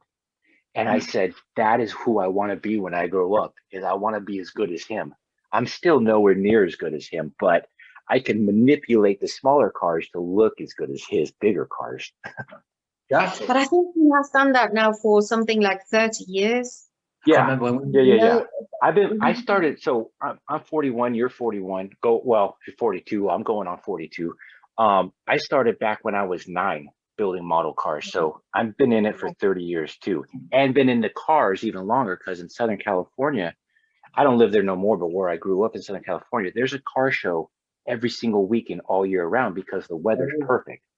When we first met now friends, when we went to California, we said, can you just give us a heads up in terms of what kind of car shows are there, so we can organize ourselves. And he said, oh, don't worry, there's every day another one. Day. And we could not believe that. We said, no, can you just, give us a heads up? He said, really, do not worry. And by the time we went out there, we were like, I can't believe this. There's like 3. You could go there on this 2-3, the next day 2-3, but it's so different because there is just no bad weather as such. Right. Like you can plan. In the UK, you can't even plan. It's like even if you plan, I know. you might mess it up. It's like well, I live on the east coast of the United States now, in North Carolina, and it's the same thing. We have torrential thunderstorms that come by, not really tornadoes, but a few times we have tornadoes, hurricanes. Every imaginable weather problem you could have is out here on the East Coast. A lot probably like the UK, rainy wise. Many people don't know that we have tornadoes here too. We do. Just not as big as yours. Of course. Well, they are not as they're not getting the same scale, but we do have them, a full hose, and they're destroying just as much. But not very frequent. No, not as frequent, but they still come. Coastal regions do get them. But it's funny, it's like the West Coast always says to us, like, well, why don't you do more? I'm like, how? You can't, because half or 75% of true classic car guys, whether they're European classics or modern or West Coast classic, they're not going to drive their car in the rain. If there is a cloud in the sky, they don't even want to risk it. So it's very hard. I mean, and it's often enough, we get one day of the weekend where the show would have been like total messed up weather, and then the next day where the show is no more, it's beautiful. Perfect. But if you dare to just drive around, you'll see all those cars. So just get out, literally get out when it's sunshine and you find them. It's quite funny. But that's why we spent a lot of time on the West Coast. We've always had friends on the West Coast. A lot of our followers, before we used to do a lot of travel to the US, were very much from America. And LA, West Coast seemed to be our major following. And then when we decided to quit England, to travel around the world like we've been doing for the last 6 years, to literally go out to the car culture and meet more people like yourself instead of just being in England on weekends, we thought we've got to make it out to California. We've got to go out there. We met people through SEMA, because we would still do SEMA a couple of times before we left to travel consistently. And we met guys from the Relaxed Atmosphere Car Club. So they're like a slam pickup truck crew, plus they have a different kind of vehicles, but it's all like mini trucks, slam trucks. And Juan Trevino and his wife, Maria, they were like, hey, man, if ever you come back over here, don't worry about hotels. You can crash at our place. We'll all hang out. Yeah. We'll, car people, right? So when we left in 2014, we made it our mission that every year on a 3-month tourist visa, we can go over there for 3 months and hang out and really get involved in the West Coast. And like Carmen said, it was just so mind-boggling to know that every single day and evening, there's always something, whether it's slow riding in the central LA, right in the middle of the night, to your coffees and donuts on a Sunday morning at 5 a.m. to the Pomona swap meet. We were like, this is like a candy store for us. We're like, oh my God, we're not going to be indoors. We're just like, we'll crash at his place for a night. And you won't see us for 3 months. We'll just be on the road consistently. Right. And it was incredible to be out there. And because we were European, obviously British, German, and all this, people were like, wow, man, you guys from the UK and Germany, this is awesome. And they really brought us in like brothers and sisters. I mean, car people globally tend to be like this anyway, where I think that they were in awe of the fact that we came this far to hang out. And some of the guys who are really sort of taken back at the lowrider community, because we have friends with like Mr. Cartoon and Esteban Oriol. We did things with these guys, and they'd introduce us to all these lowrider people. We'd hang out at the picnics and 6th Street Bridge and do all sorts of stuff. And it was quite weird for us because we've never been around this kind of culture, but we love to be in places. It's a whole different kind too. Absolutely. Plus, Americans in general, for whatever reason, seem to be more inclusive, like letting people more in, whilst Europeans can sometimes come across like exclusive. It's like, no, we don't want anything to do with you guys. We are our own little clique over here, and you go over there. I will say it used to be that way back in the 80s and 90s, because I'm a white guy, and as soon as the first rap video I ever saw had a car bouncing, I fell in love. I knew that was going to be the rest of my life. I was going to love those cars. I was going to have one. It's since why I had that 63 Impala. I've had several other Impalas. I always wanted to have a lowrider. I still do today. Never quite got all the way there, but I got halfway there. So back in the 90s or early 90s, that lowrider culture was very, very geared towards the Hispanic and the Black culture. If you were a white guy going to these lowrider shows or trying to fit in, they weren't having it. Just like the 90s rap music. Vanilla Ice ruined it for every white person ever to come until Eminem got it back. So to be a white person loving that stuff, you were the outsider and you weren't looked on like, oh, we're going to let you in. But it only became like 2000s and on where it opened up and the bridges got gapped for all cultures around the world, it seemed like. You're right. I mean, because we had that love in Europe when we were traveling over from England. The guys up there were like, wow, you're coming to our country? And they would like literally, here, have some free drink tokens at the show, free food. We're going to pay for your hotel, fuel money. It took us back, actually. It's incredible. They just loved that we could come all the way that way and bring some of the cars they wouldn't be able to see on the internet as much as we do now. And they were just like, this is amazing. And so we were brought up in that kind of realm. And we've always been people who will hang out with anybody. It doesn't matter where you come from around the world. If you're cool people, you're nice, you've got amazing cars, we want to get to know you guys. So it's true what you say, because for white folks, especially, we're kind of European. We're not Hispanic. We're not from America to decide to go, hey, guys, can we hang out and do some lowriding stuff with you guys?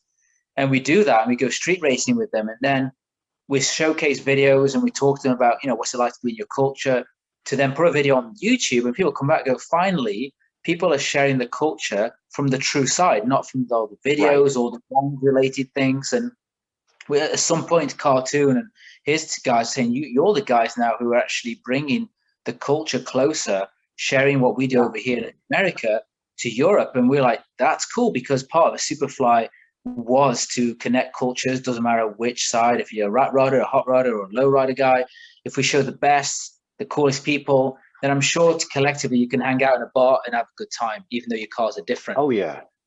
And so that gave us that buzz to go into deep stories. So we went out to see obviously Cartoon Esteban. We sat with them. We did a whole 5-minute video. Truly get to tell people this is the lifestyle. This is not just someone getting a car and doing it up. There's so much more to this game. And that's when California was like, it got us because there's so many incredible people on the West Coast. So many talents, There creators. so is. And we still want to go back now. Obviously, hopefully at some point when the world gets a bit more normal, we can go back to the West Coast. But that's when we left England, sold everything we had in 2014 to travel, obviously first going to see Commons family in Germany, then mine in France, to eventually then living out a suitcase, going to different car people around Europe and America. It just started to open up our eyes that the world is so, in people's eyes to the mainstream, disconnected. Yet we're more connected, but we're not shown that.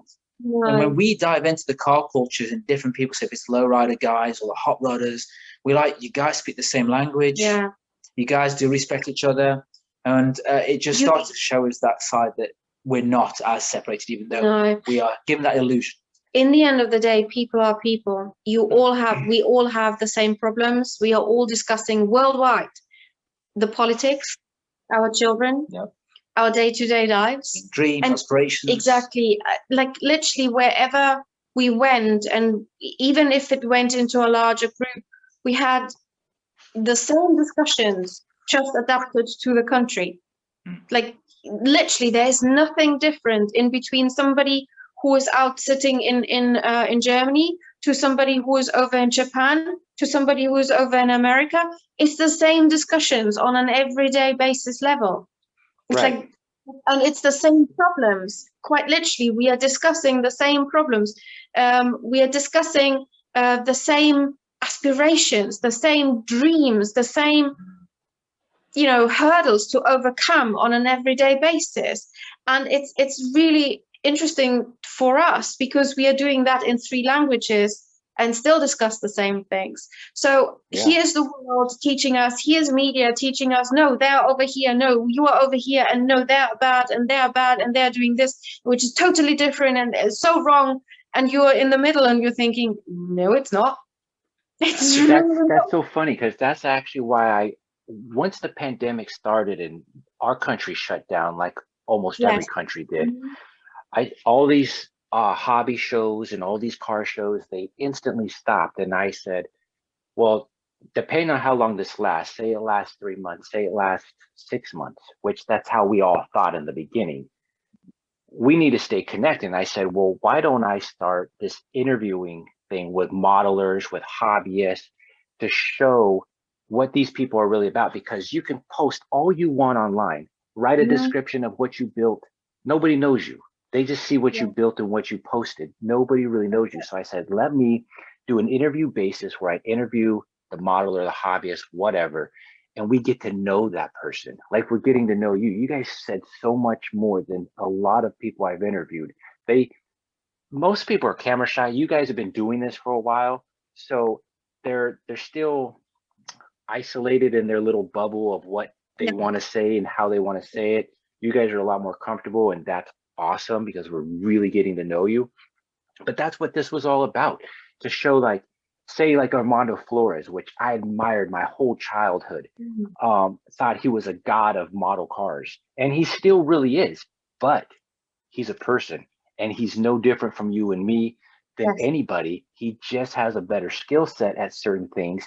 But like you said with the problems, he still has the same problems you do, I do, that everybody does. Life is life, and we're all the same. It just, we have little tiny tidbits about us that, outshine somebody else in one area, but their skills might outshine me in another area. And we're all the same people doing the same thing, loving the same thing. And that's what this was about. It was to get to know you, the hobbyist, the modelist, the car culture person that you are, and to show that you're no different than anybody else. I'm no better than anybody. I mean, my model skills might be higher than yours right now, but you can rise up to that easily, or whatever. But I'm still human. You're still human. We're the same people. We talk the same language. 100%. And you know what? Your description can be utilized, like literally plucked away from modeling and such as putting your hands on to what we are doing with the magazine. Same reason why we started, only different outlet. Yeah, 100%. But 100% we started because we thought, you know what, they will all break apart, but we want to bring people back together. We want to bridge that gap. Let us have a look. Is there actually already a magazine? Whoa, there's nothing. It was mind-blowing. Zero.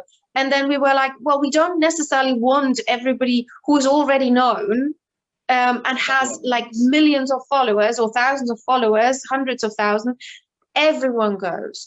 And, you know, we have had some, like you as well, you must have had the same conversations as we have had. It's like, there are those people who are a little bit more timid and like, I'm not good enough. Are you really sure you want to, like the other day we spoke to somebody who said, I've probably spoken more with you tonight that I have spoken for the last week. And we're like, he was an introvert. He was an introvert. Come out, bring it up. We can, you know, we can swim this with you. We can flow this. We get that going somehow. It's all good. Another person a while ago said to us, I'm so grateful that I've met you because you really took me in and you boosted my confidence. I'm like, bring it on, bring more. Awesome. Yeah. Well, this is why we are doing it. This is why we are passionate about it. We want to bring these people to the forefront because, and I say that time and time again, and I will happily record that so I can press the button to repeat it. You guys are doing one-of-ones. These are unique pieces that nobody else is making. Even if somebody else is trying to do the same, it will never 100% the same. It will never be. Right, exactly. Because like you earlier said, your skill set might be a little bit more of this and my skill is a little bit more of that. I might be 10 years ahead of you and you are trying to do, you know, what I have been doing with the same skill set 10 years ago. But that doesn't mean that you can't get better.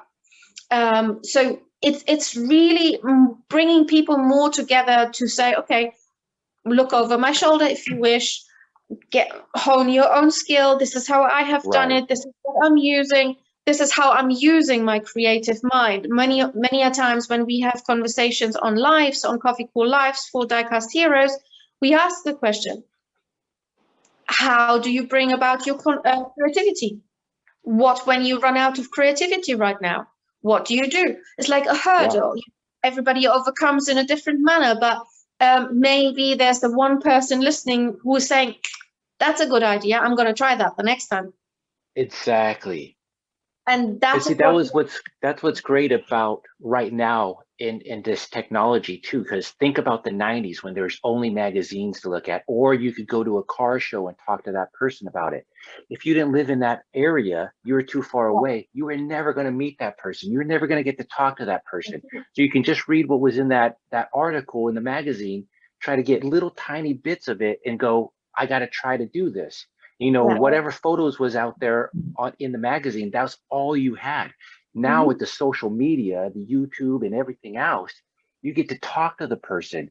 And, you know, I'll put your Instagram links in the description. So if anybody watching this has questions for you or whatever, they can contact you directly. And, you know, and you're so open with everything so far that people are really going to get to know who you are and see just how open you are with whatever you have to tell.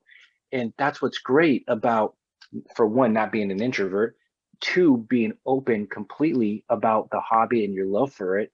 And, you know, for somebody going to try to build this little Impala, I'm completely open with anything you want to know about it. And that's what's great about now, because I could have told you everything I did in a magazine article, but that still doesn't tell you very much. It just says what I did, and that was it.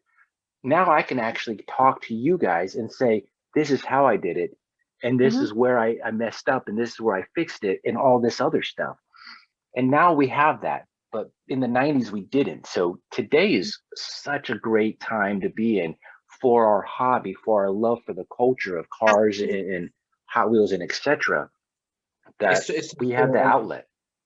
You're right, and I think what lacks now, we are more connected. It's absolutely right, and social media and the internet has given us a way to connect more. But it's proven more in the last 2 years with what's been going on with the pandemic that we are lacking perspective and context. When I say perspective, it's like everyone feels, oh, they're better than me because, and I can never do this because I have this perception of that person or what's going on. Like you said, more conversations like this. Well, hang on, they maybe they're there, but do you know, 20 years they've been doing this, or do you know they went through this, get to that? They may be wealthy now, or whatever. And you have that with people who are very successful, but then you'll find out, Jesus, that what they've gone through? I understand now. And an example is the other night I was watching on cable TV a documentary on Kurt Cobain from Nirvana, and I never really knew the story. And after watching that, I'm like, I get such a different perspective from this guy, because when you go back to the point where he was with Courtney, there was all this slandering on him in the news. He's a junkie and all this kind of stuff. And yes, they were open to say that they were, but why? They ostracized him. Nobody asked why. They're bad people, they're junkies and all that. I'm like, but do you realize their childhood? Do you realize why? Didn't someone say, maybe we should try and help these guys instead of just letting them go down that rabbit hole? Helping people get better doesn't sell. Drama Correct. and controversy sells. 100%. Absolutely. And since the last 2 years, what's been going on, the perspective has shifted a lot in people. It's like an opening of their eyes again. The world isn't quite what I see. And oh my gosh, the people who I thought were the ones I was with are not those people. I'm actually seeing other people gravitate to me. And there's a conversation missing about, you need to know exactly what you just said. And there's more of us who are coming across now and want to say, look, we need to share now. Because the ones who are sharing are the ones who are sharing the wrong things. That doesn't allow people like us to go, I can do that. I can keep my dream alive. I can build diecasts. Yes. I can build a one-to-one car. All it is negativity. It's just thrusted in your face. So everyone's perception of the world is skewed. You just don't. Then you have a conversation like this and you go, oh man, that guy just had a beer. We had a conversation. He's actually a really cool dude. But those people over there told him he was a douchebag. And so people, I think, to take a step back, and I think it takes a few of us to be vulnerable. Yeah. Because things we shared tonight, yes, maybe a long time ago, because I was an introvert, I would maybe not go as far. But I've come to realize in our experience in life that you need sometimes to say, do you know what? Yeah, I did this, or my mother went through this, or this happened. That someone might go, well, if he's bold enough or she's bold enough to say that, maybe I can talk. And we saw this through the Coffee and Diecast Live we did, like you, through the lockdown. How do we stay connected? Instagram lives, trying to reach out to guys with cars. Let's bring you out and talk your store, share your vehicle, share your custom diecasts. And these conversations are coming out. Some said, yeah, I was depressed for a long time and custom Hot Wheel making got me out of depression. I'm like, that's the stuff we need to talk about now. We need to, it's not all doom and gloom, but people are willing to give different aspects of what got them into, allows them to go, well, if they got over that barrier, then I can too. To that, you then need to add the context, because they see the product, but they don't realize what's missing in between. And they go, oh my God, now I get it. And I think we're in a time now, and I've been doing a lot of research about this lately, there's going to become more of a social content sharing of audio form, like what you guys are doing. And video more than ever before. But the audio, they want that. What I've been reading about is there's a lack of empathy in the conversations. Oh, there is. Yeah. When you can hear that we're talking, people will be able to feel that's a genuine conversation. These guys are all talking genuinely about things in life, ups and downs. And it's, oh, finally I can relate, instead of, oh, fear in your face here, this nonsense here, that's not going on, and the troubles. Hopefully that starts the conversation again, instead of just posting, picture. What people slowly, really slowly, and I say slowly because it has taken most people 20 years to clock on, is that you can make almost anything, any life, look good through the lens of social media. That's right, it's a snapshot. 100%. No matter which channel, whether that is YouTube, because it's only a small glimpse, you can cut and paste like a movie, you can cut it together. What people really are missing is that there's a full person with their own traumas, with their own life, with a day-to-day, where they are stuck in their own head behind that channel. Now, Tony and I know that firsthand, because we can make look anything good. We could literally sit here on the brink of crying and still take a snapshot where we are both smiling and look good and say this, and this. Exactly. And does it help us? No, it doesn't. not in the slightest. And then you see the people who are saying something nasty on a comment. That is when you get suicidal thoughts. That is when you are getting people who are ending up in depression. Nobody knows why. Nobody knows why. Well, you just contributed in one aspect. It's Right. like human kindness, what more and more people are rallying up for, like us as well. It's like human kindness now, more than ever in the pandemic, has become paramount. If you don't have, I always say, if you don't have anything nice to say, just scroll on. It takes you less than half a second. Just 100%. unless you can contribute in a manner or fashion that is either helpful or is nice. Don't comment. It's so funny you say that, because in doing this podcast, I started it with doing just the HO 187 scale, small group of hobbyists that there are. And when I mean HO 187 scale, so there's an HO side of the train world where it's mostly the trains that they focus on, and then the scenery and the layout is all secondary. They are in it for the choo-choo trains, go around a track in a circle. Then there's 187 scale people that are in it just for the vehicles. So we've taken our love for the car hobby, turned it into a small scale, and then the scenery trains, if you have it, are all secondary. And so I started the podcast with talking to them, and I was talking to a lot of people, and it shows, just like what you were saying, so many people think that their skills aren't good, or what they're doing isn't good, or whatever, and they'll post it online, or they'll think about posting and don't actually do it. And in doing this podcast, it opens up the window to say, I'm no better than you. I've been doing this longer than you.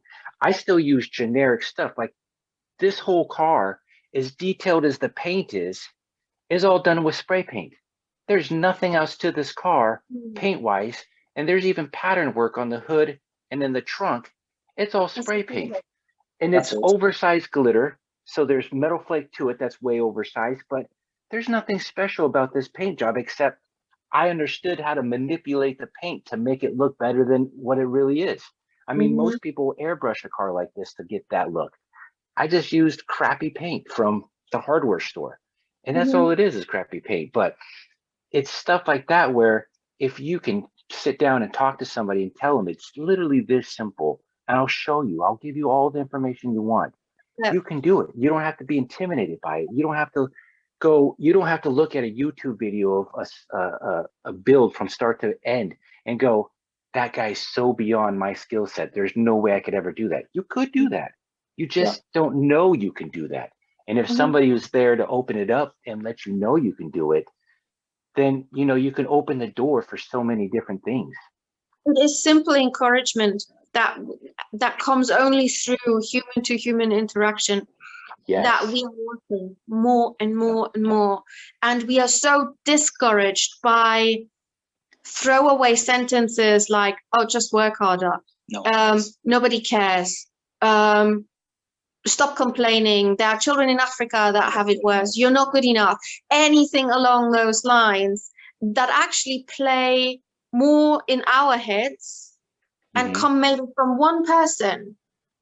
And they have this anchor in our heads that this is the majority of what we are thinking about.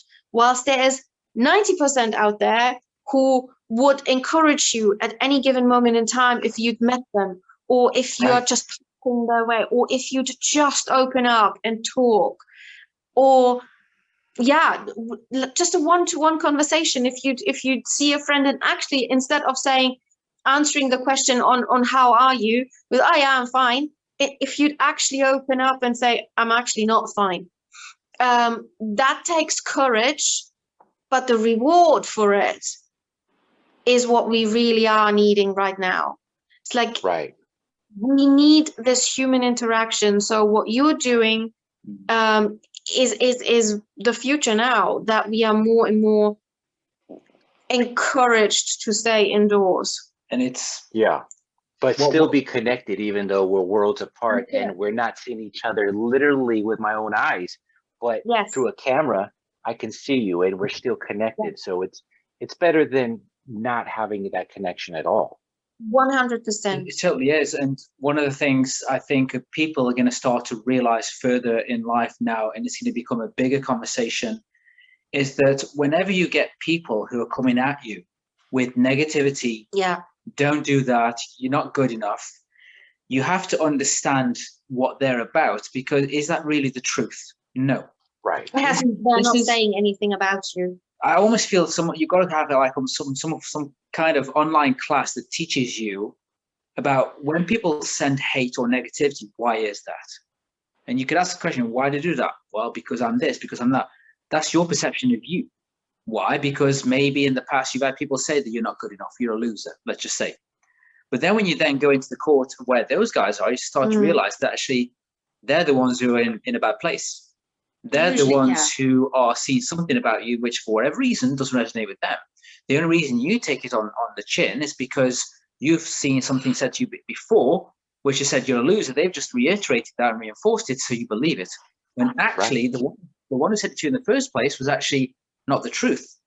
It's the vicious cycle. It's their own perception of themselves. Exactly. It's a vicious cycle of narcissistic mindset, maybe sociopathic, where it's me, I can't achieve this. So the next person next to me who has something that I want, I will make sure they don't have it because I can't get it. And then what happens, the good women, the good guys, end up never living the fullest life. And the reason I say this is because we've lived it. So we know this. From being introverted, told not good enough. I've been put into positions where I could have taken opportunities I didn't because of people around me who told me something different. And I didn't know myself good enough to realize that's not me. That's actually them. Holy shit. Once I got the revelation, I'm like, I know, it's like that saying of know thyself. Once you know yourself and you love yourself who you are, it's easier. But then when there's people around you pick on you or say things about your work or it's not good enough or you're a loser, you shouldn't do this. Once you get to understand, before you take that on, why are they saying that to you? And if you can be okay with yourself, that shit won't bother you anymore. Because we've had a lot of this. I mean, we have gone through family members to friends to career paths. I like me, I could have been at the magazine at Fast Car probably till to this day. It's still going around.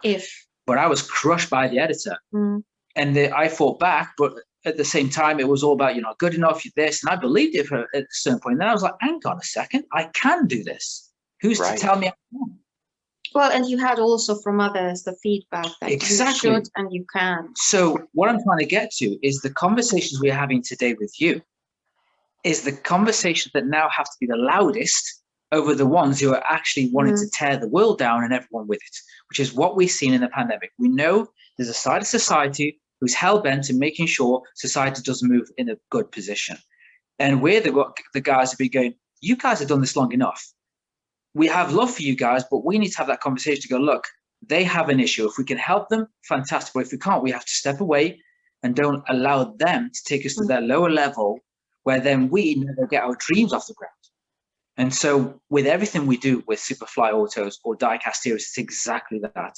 And we did have a customizer who was featured in issue 2 and issue 3, sorry. And I went, oh, I never sent in my custom for issue 2. I was like, why didn't you? Well, I didn't think I was good enough. I was like, dude, seriously. Wow. Don't think that way. Please do not think that way. We always try to get everybody who sends in. Okay, we're limited in pages, but we always design it so it works out. Please enter for the third one. Just do it, please. And he did. It was a fantastic job. And I was like, both were gobsmacked. It's like, it's amazing. Brilliant. Loved it. Awesome. And now he really wants to enter every single issue. I'm like, dude, it's not a restriction. You've been featured once. We're not going to put you in.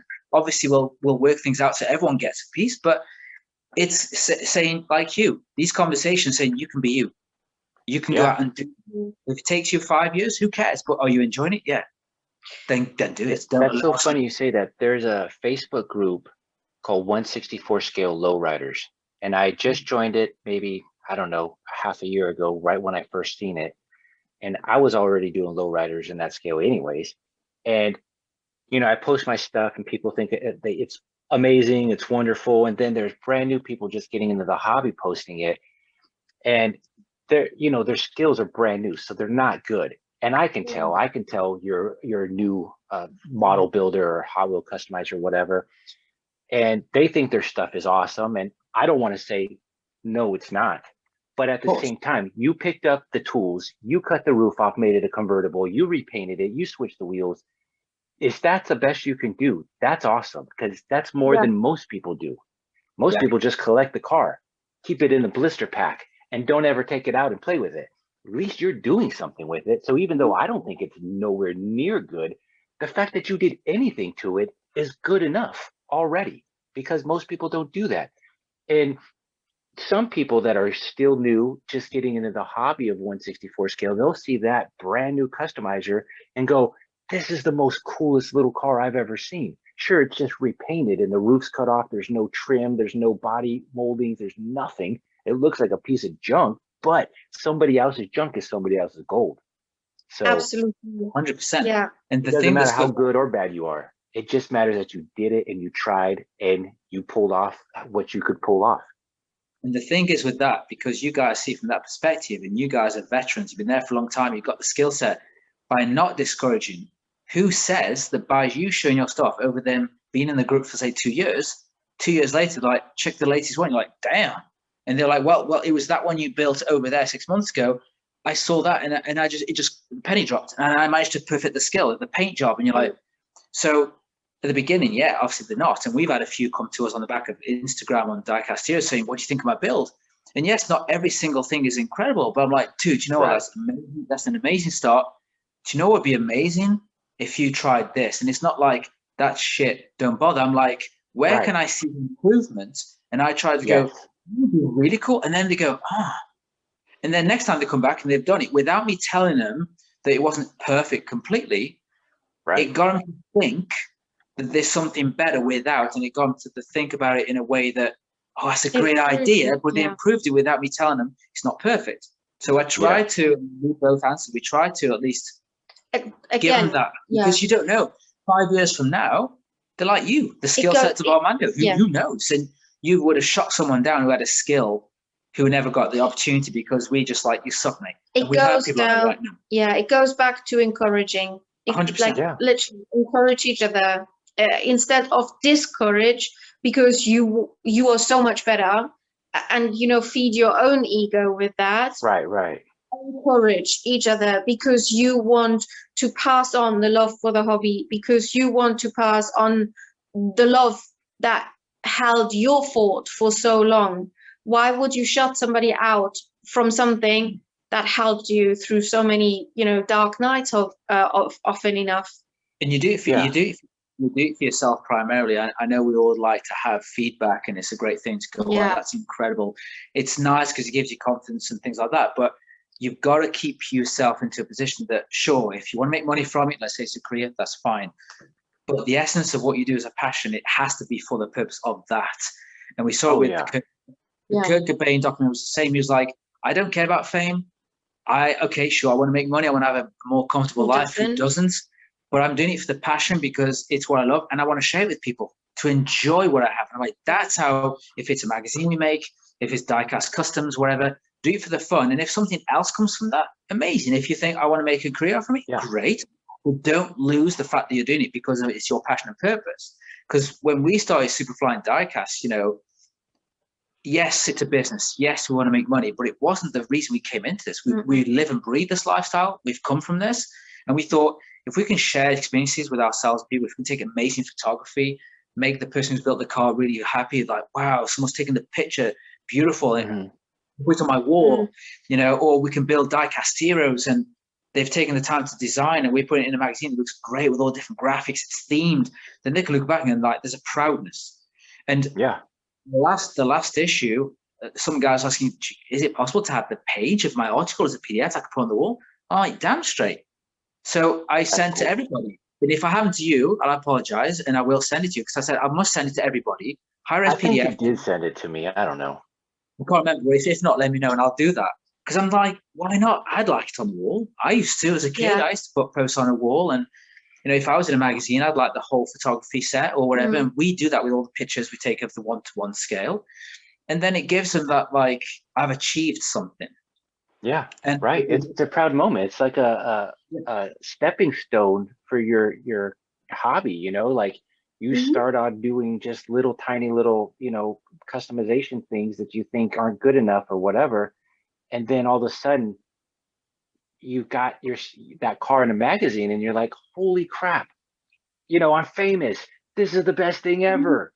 And then yeah, that right there will fuel you to keep going and keep Yes. building more and keep learning other things. and that's what we have to do. Everything we're making, whether it's custom diecast or what we do, we've got to realize that there's people on the other side of the pictures, like you're saying. That's why these conversations are important. And just to have a conversation. I mean, I reached out to a lot of people in this last week through Instagram, and one guy, one follower, came back. It's like, I'm actually not doing all right today, because I went, Mhm. hey, it's Tony coming here. How are you doing? Da, da, da, da. Actually, I'm all right. I was like, oh, what's going down? He says, well, that's another story. But I said, look, dude, whatever you're going through, keep your head up, keep thinking positive. I can't remember exactly what I said, but he came back and he went, you know what? That's what I needed to hear today. And I was like, oh, That's awesome. Mm. so it makes We you, have many of these conversations, more and more, yeah. to be fair, over the last 2 years. And we are connected more like we are today, like this. Yeah. But do we really understand what's going on in everyone's life? And No. we always try to see life from their perspective as much as possible, as much as ours. We don't know everything, but we try our best. If people do come across and they are haters towards us, we do have to step back and go, okay, something's on their side. If we can engage and it's okay, we can resolve, that's fine. If not, we have to go, okay, once, twice, there's no moving on. So we just have to dissipate that energy Mm. and then bring it back to people who are needing our energy to be more positive and things like that. Because the more we infuse what we do now, the better. And these conversations right now is a great thing what you're doing. We're obviously going to step up our game with coffee calls we're doing, because we've got to start talking of life. If it's through the diecast, if through the one-to-ones, do it, because we've had the coffee calls or we've had diecast, and all of a sudden suicidal things came in, depression came in, huge wins, losses, and I'm like, Yeah. and people were like commenting, going, man, I relate to that. I've been through that. I'm like, okay. So as much as it's the cars or the diecast we're talking, things flow like we are now. It's just things pop out, and people are like, so glad you just said that. Hey man, just reach out to me and I'll talk. And then suddenly it's like, oh, so let's start with something passionate. Support. Talk. Right. See what Yeah, happens. that's so funny you say that, because this is the first interview I've done for my YouTube channel since July, because in July I went to this huge convention in St. Louis for the little HO scale cars and trains. It was a modelers meet, so it wasn't a train show, but it was the modelers bringing their skills to those trains and to the vehicles. And end up getting COVID, not from the show, but a week before that. And the symptoms started at the show. So in the recovery of COVID, it took me 2 months to recover, and I finally recovered. And then I was kind of just out of it. Like I was still building models, but I wasn't like, I figured I'm not really back to normal like I was before I got it to do these interviews. And I said, I got to start doing these again. And so it took me a little while to contact people to get these schedules figured out and whatnot. But you're the first interview that's going to go up since I got COVID. That's an interview based one-on-one type of, podcast situation. And it was, I'll be honest, without giving you full credit, because it wasn't just you. I needed to get back to it anyways. But watching your live Instagrams this last 2 weeks, after you guys started getting back to it from your move and whatever else you were going through, I was like, yes, they're doing it. They just had whatever they were going through. They went through it and got past it, and now they're going back to the live episode. I need to do this again. So I contacted you right away. I said, well, you guys are doing it. I need to talk to you guys. So you helped me get back into this. And now I've got like 4 other interviews lined up. So thank you. No problem. It's true, because the last month and a half is very testing. 2 months, yeah. So It tested. we'll be raw and honest. For the last 2 months, it's been very difficult, because we have the last 6 years been traveling out of suitcase. That was a choice we made, to travel around the world, go meet car people and things like that. And before the pandemic happened, we were lucky to be back in the UK, in England, and with our traveling schedule, we have what we call house sits. We look after animals, cats or dogs in people's homes. It's a legitimate business model where it's trusted house sitters. Exactly. We I'm happy to exchange. give you the link if you want to filter it under. It's cool. Yeah. It's really cool. It's like Yeah, sure. basically, if you want to travel around the country, anywhere in America or around the world, if you want to look after cats and you want to stay in a city and it's free accommodation where the exchange is looking after the house and the cats, you can do that. So we found this as a great alternative if we couldn't stay with friends and family. And so we started doing this. And when we landed just prior to the pandemic, we were literally homeless because everything shut down. Well, we were actually homeless for the last 6-7 years. Well, in that respect, in yes, that we respect. were. Right. Well, this is extreme because we had those locked down. That's what You know, when I say homeless, we were not like Not you would streets, envision a homeless person, but Correct. we were living just out of suitcases. Yes. But obviously, pre-pandemic, it's easy to get with friends. It's easy to get a hotel if you need. It's easy to get an Airbnb. You don't even think twice if you can get a flight tomorrow and go to another country, or you can, you know, stay a week or two with family or whatever, wherever you are. Our family is very widespread, so that's just what it is. But as soon as COVID hit, there's no Airbnbs, there's no hotels, right. There is like zippo, nothing, nada. And we, during the time that we traveled, there was no need for a car for us either, because we traveled for less than 3 months at a time in one country. So why would we have a car? It's like, yes, we had a car insurance that covers up for hire cars and so on, because car hires, when you take the insurance out there, is extremely expensive. That's what adds on. So yes, we had insurance, but no car. So we landed here literally on a gut instinct on my part, where I said in 2019 to Tony, we have to get back to England. We have to get back to England as soon as possible. Don't ask me where that instinct came from, but it was like urgent. I said to Tony, we have to get back to England. And quite literally, as soon as we landed back mid-January, we had 2 small houses, like shorter stints, and then one longer. And right in the middle of that one longer in March, they locked us down. Now, the part that was opening our eyes was the couple that we house sat for. They just made it out of America before everything was, they literally on a hunch, they said, no, before they locked down or doing anything worth, we have to come back. So that was midway our schedule sit. That meant we couldn't stay there anymore, but they had already locked down. That meant we were sitting at that couple's home with no home, no car to go anywhere, no possibility for a hotel, no possibility to even go to family, because in England it was said, the government said, if you were not at the beginning of the lockdown in the same bubble as your family or as wherever you household, you cannot go back there. Now, most people were like, yeah, you know, we'll just, you know, bypass that and do it anyway. Right. But who lives here in England, and we would have naturally been able to go there, she is a police officer. And her neighborhood knows that she is a police officer. And everybody is like, well, if she is doing it, we are doing it. So we were not in the position to actually go anywhere. We were like,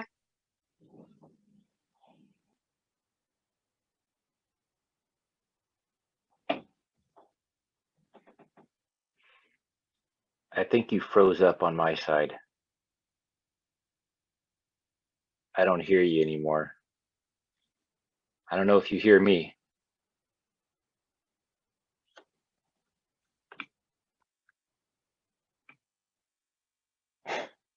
Now the screen went black.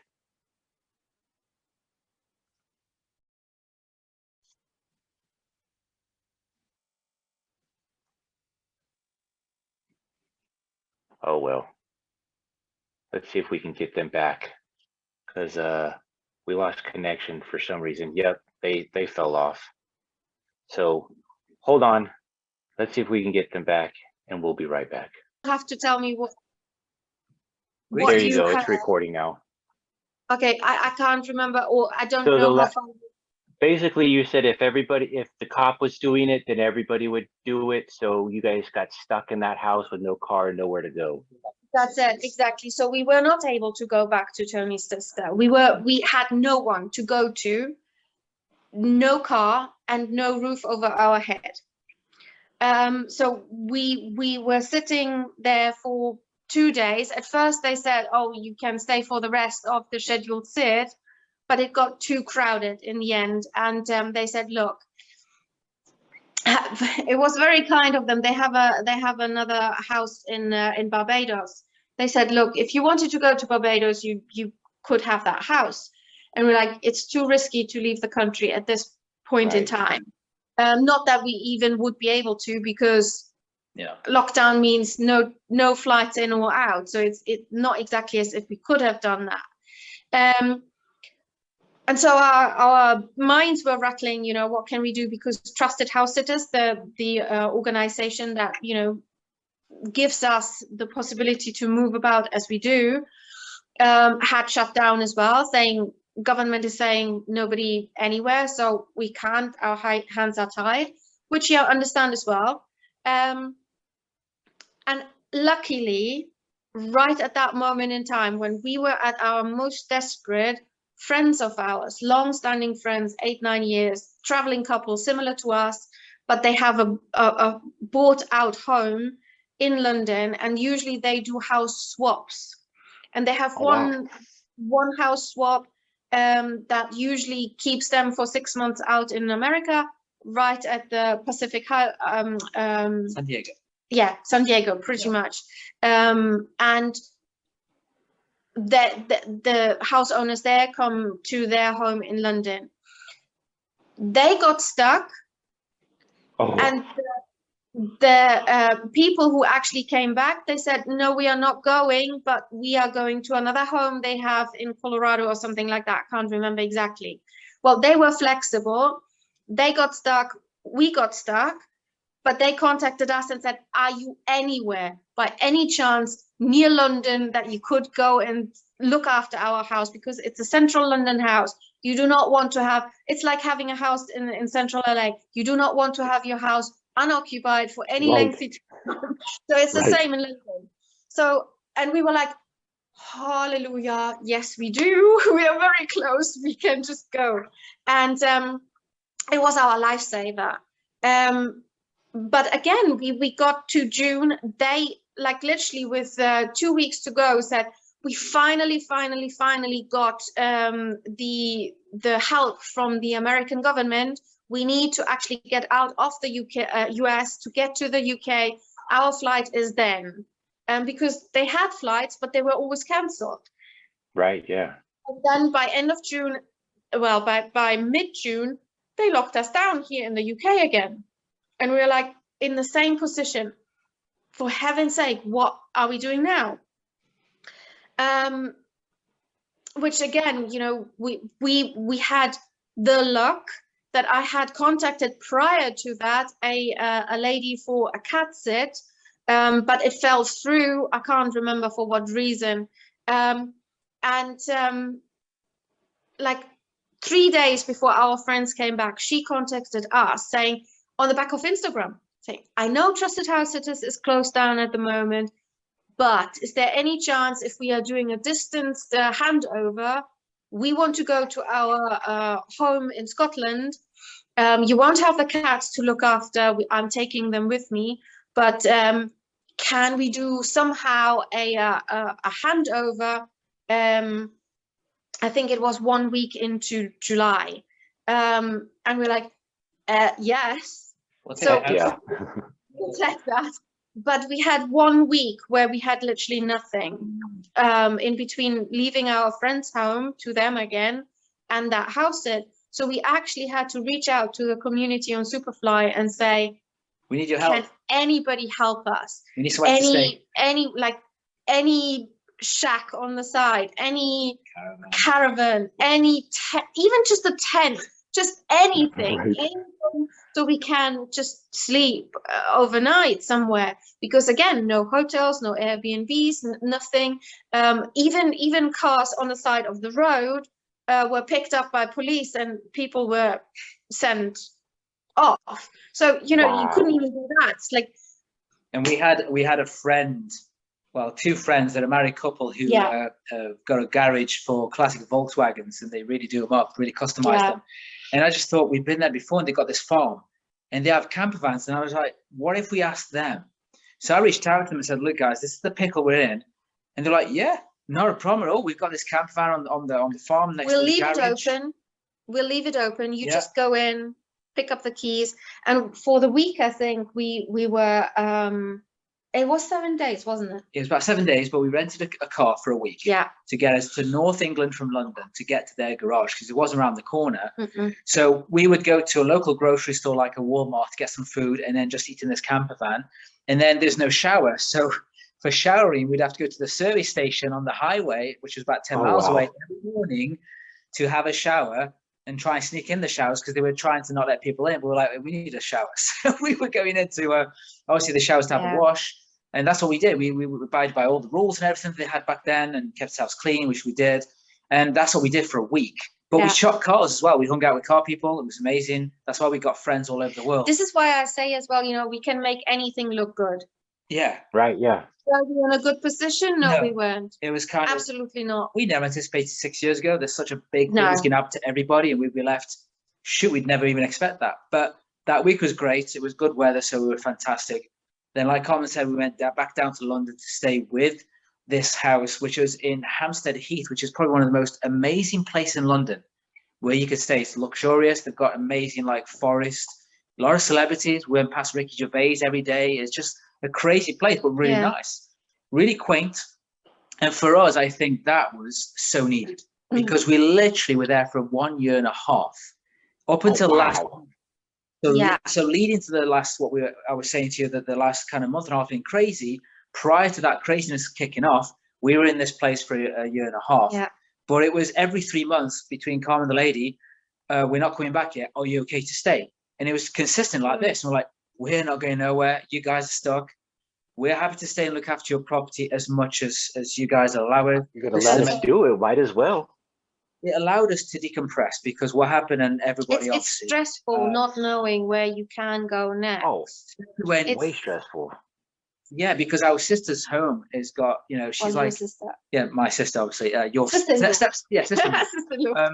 Anytime you want to come back and crash, it's cool. So we always had that kind of place. And when it happened that we had then nothing, not even friends, we're like, that's a weird place to be. But we worked it out. And I say the universe, we always believe that things will happen at the right time. And you sometimes have to, it'll happen. Things will shift, even though you get anxiety and stress. And you think, and it has been. And the whole year and a half, and I think it's happened to a lot of people, it's made us rethink life. It made us go inwards. It made us realize things about ourselves we need to work on. And it also allowed us to give birth to Diecast Heroes. I mean, this whole thing actually helped us to give birth to Diecast Heroes. Like you, we're not meeting people. We're not going out. We're not going to car shows. So like, okay, what do we do to connect with our fans? And the Coffees and Diecast Live, the coffee talks, we do both on Diecast, and Superfly came through that. But we found an inner strength in ourselves to really put through, because for 6 years, Carmen and I were not only on this journey to build our dream career, so Superfly and live our dream life, because we did it on, we only left with like $6,000 or $8,000 roughly to make this thing work. Yes, but you have to say, like, there's a hell of a difference if you have £6,000 in your pocket and try to make something out of nothing when you have debt on the side, or if you have no debt. So we had, at that point, we had no debt. The reason for us to let everything go and have that money in our pocket was to minimize all our outgoings, so we could actually have like a Kickstarter. We were self-funded all this way through entirely. There was nothing, and it's only over the last 2 years. I mean, who has savings and credit cards that last 2 years? No one. Not anybody I know. Let's put it that way. There will be people who do, but not us. No. Definitely those not. people are way higher than we are. We're nothing to them. No. I mean, There's a difference in between them and us. Yes. and what we did obviously through the 6 years is we were lucky that we were so good with social media that we were part of an online marketing company that taught us online marketing, who saw that, and as we were students, they brought us on as freelance consultants in social media for 3.5 years. So we had a salary, like freelance basis, which allowed us to continue traveling and doing all what we did. And obviously with all the pandemic, obviously that affected us greatly. Yeah. We lost a lot of business and all these things. So the last year and a half, not only I lost a lot of business, because our businesses on the side and that are online are relying on posting, on service, one-to-one connection. All of that, as you know well, has gone right down the hill. Right. So that is what affected us and had, huge effect on our income. Exactly. Plus our well-being. You go to a place where everything's cool and the whole world's just gone as crazy as. And we weren't the only ones. We've met a lot of people and friends who are having similar difficulties that we've had. But through that, yes, we gave birth to Diecast Heroes. We didn't sit back like you said, I've seen them do the call again. I need to get back in. So as much as like, wow, that's a blow. We didn't ever expect it like so many. We still thought we've got to do something. We've got to keep positive. We've got to create something. We've got to see the future that this at some point will get better. And so things like Diecast Heroes were born. We try to rethink our business, but it's still a climb, because when you go from having everything and everyone's just taking the rug under you, it's like you almost feel like you're starting ground zero, which is in a sense where we are right now. Because the last 5.5 weeks is as we were just about to leave this house to go to the now new one which we're in, we went down with flu, like 4 weeks of flu. So it wasn't COVID for us. It was a flu, but usually it's only affecting one of us if we ever get it. It's very rare. But at that point in time, it was both of us. Like, great.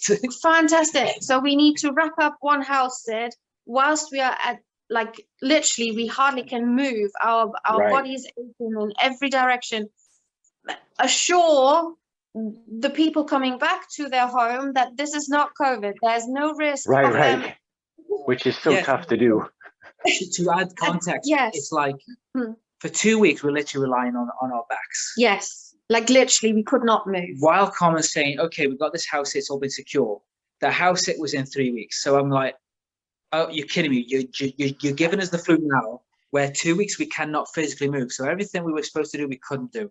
The last week prior, like Carmen says, to come to this new one, we're having to do all the crazy stuff we have to pack in and all these kind of other things we had to do, hand over the keys and all their stuff. And like I say, we're panicking, going, but they want us to come down and see them, because literally, I mean, the universe again, this house, it was 2 miles away from the current one we had for you. So it was minimal stress for what you can call minimal when you have to move all your belongings. So we were like, thank goodness it's in the same town roughly, and we can just have a short 45-minute walk to go meet the owners.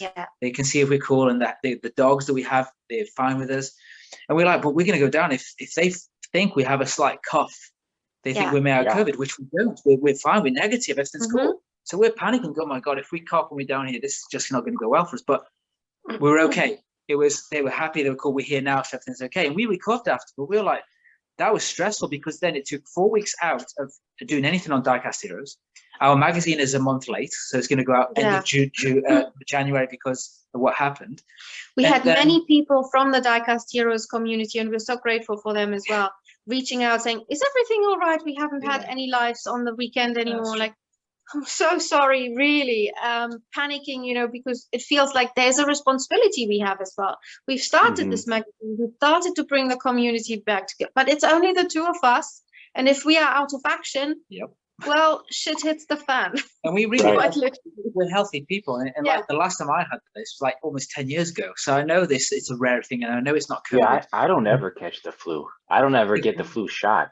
And so when I caught COVID, that blew me away, because I thought, well, COVID is just a much stronger version of the flu. Basically, so if I don't catch the flu, I'm most likely not going to catch COVID. And then it happened. Well, the thing is, what people still don't catch on fully to is there are 4 coronaviruses, not COVID, but coronaviruses every year going round. every year. And they're mutating every year to something a little bit different. And you know, they are quite strong. COVID-19 is another of the same sort that circulates. Now, don't get me wrong. Yes, all of these coronaviruses exist. I'm not saying they are not existing. I'm not saying they are not tough. I had one in 2014. So I, you know, when I 6 weeks you were. I was out for 6 weeks. That's crazy. And I was short of breath. I had nights where I really thought, I'm not getting enough oxygen into me. I don't know what to do anymore. I was panicking because I couldn't get the air in. That's 5 years prior to what we're having today. Exactly. So it's nothing. Right? So it's not new. Every single description that you're giving or they are giving COVID-19 right now, I have had in 2014. That's wild. It's that's why for us it's like, what's going on? Because we've had this way before. Yeah, you had a milder version during that time. Yes, I did. Yeah. So Tony got over it within 2 weeks, like as if hardly anything happened. But really, for me, it wiped my feet out on the mud. Like, and after that, it took me about, I would say, around about 5 to 6 months until I got my taste buds back, and my nose, like my smelling sense, was fully there. Any strong smell or taste I could get, like garlic, ginger, things like that. Yes, chili, anything strong. Yes, I could get the edge of it, but anything else was like as if I just had something in my mouth, like glibber, and it didn't taste of anything. And it's literally when we landed from England, leaving the country when we sold everything, went to Germany, spent Christmas with family. That's it. And it was at the start of our journey. So it was literally on the 5th of December, the 6th, she was gone for 6 weeks. She was literally down and out. That was 2014. Yeah, the 6th of December, 2014. And then I know this is a similar race right now. So are we talking the same thing, but with a brand name over it to try and make people take something they shouldn't? I don't know. So for us, it's weird. Probably. Yeah. This is what happened for us. All I'm saying is that I know coronaviruses are annually with us. We've coped with them for a long time. We have coped, like, years probably. Well, scientifically, they are saying more than 10,000 years. Others are saying more than 25,000 years. We have had them around. So I don't know exactly, but many thousands years we have had them around. Right. Human beings are quite accustomed to them. Of course. We need to get around to get accustomed to them again. That being said, it is tough when you have such a panic hub around, and you're trying to tell everybody, no, this is not COVID, what we are having. It's a regular flu. Exactly, the perception was scary. It's not easy to communicate. Well, we made it work. Yeah, we made it work. Well, when I got diagnosed, I got the Delta, and they said that Delta variant was making the medical with the blood work, making the blood work readings completely off the charts. Said the doctors out here said they'd never seen medical research read so wrong in their whole entire career. And they said there is like 2 of the blood work results show like I was dead, which I was talking to them right there. So they said they can't trust any medical blood work at all with this with the Delta. And so they said they have no treatment for it. I mean, even the vaccine isn't an actual treatment. It's just a vaccine to help you get over it if you catch it. So they said, we don't have anything to keep you alive. We're just going to give you what we think will help you, survive it and go from there. Wow. Same when I had it in 2014. I was ringing the doctor, is it worth me coming into the office so you can check me out? It was like, no, with what you are telling me right now, you have to sit it out at home. For viruses, there is simply no medication as such. Right. You have to go with that, like you would have done your immune system. You have to boost your immune system as much as you can. And this may sound entirely wrong, but what you have done 10 years ago, 20 years ago, what your grandmother has done, what your grandfather has done is still applicable. Wash your hands. When you cough, put your hand in front of your mouth. When you sneeze, take a tissue. When you feel really low and out, get your chicken soup into you, get your vitamin C boosted up, get your vitamin zinc or the zinc back into you. Like literally be persistent in boosting your immune system as much as you can. Quite literally, there's nothing else they can do. And even after 6 weeks, 6 weeks, and I'm telling him, I hardly can breathe. He said, there's nothing I can, you have to get through it by your own, by yourself. Yeah. Yeah, exactly. Today, the same as back then. So like everything that you are hearing now is no different to like 5 years ago, 10 years ago. Right. Yes. Would I have had any precondition? Would I have been having cancer, for example, or you name it, any kind of other, illness or immune deficiency, anything like that? Could be worse. I could have died. I could have died. And I was told that as well. But my immune system is good. My health is good generally. So I got through it. And yes, it took me even an additional 6 months to get my taste buds back and my nose back. But I managed. It took me long, but I managed. My immune system managed. But that is what our immune systems are laid out to do as well. Right, exactly. Provided you're healthy. Well, this was a good interview because not only did it give a huge background on you guys, but it was also a sense of a help center in a sense to tell people, hey, you're going through it, I'm going through it, we can all get through it kind of thing.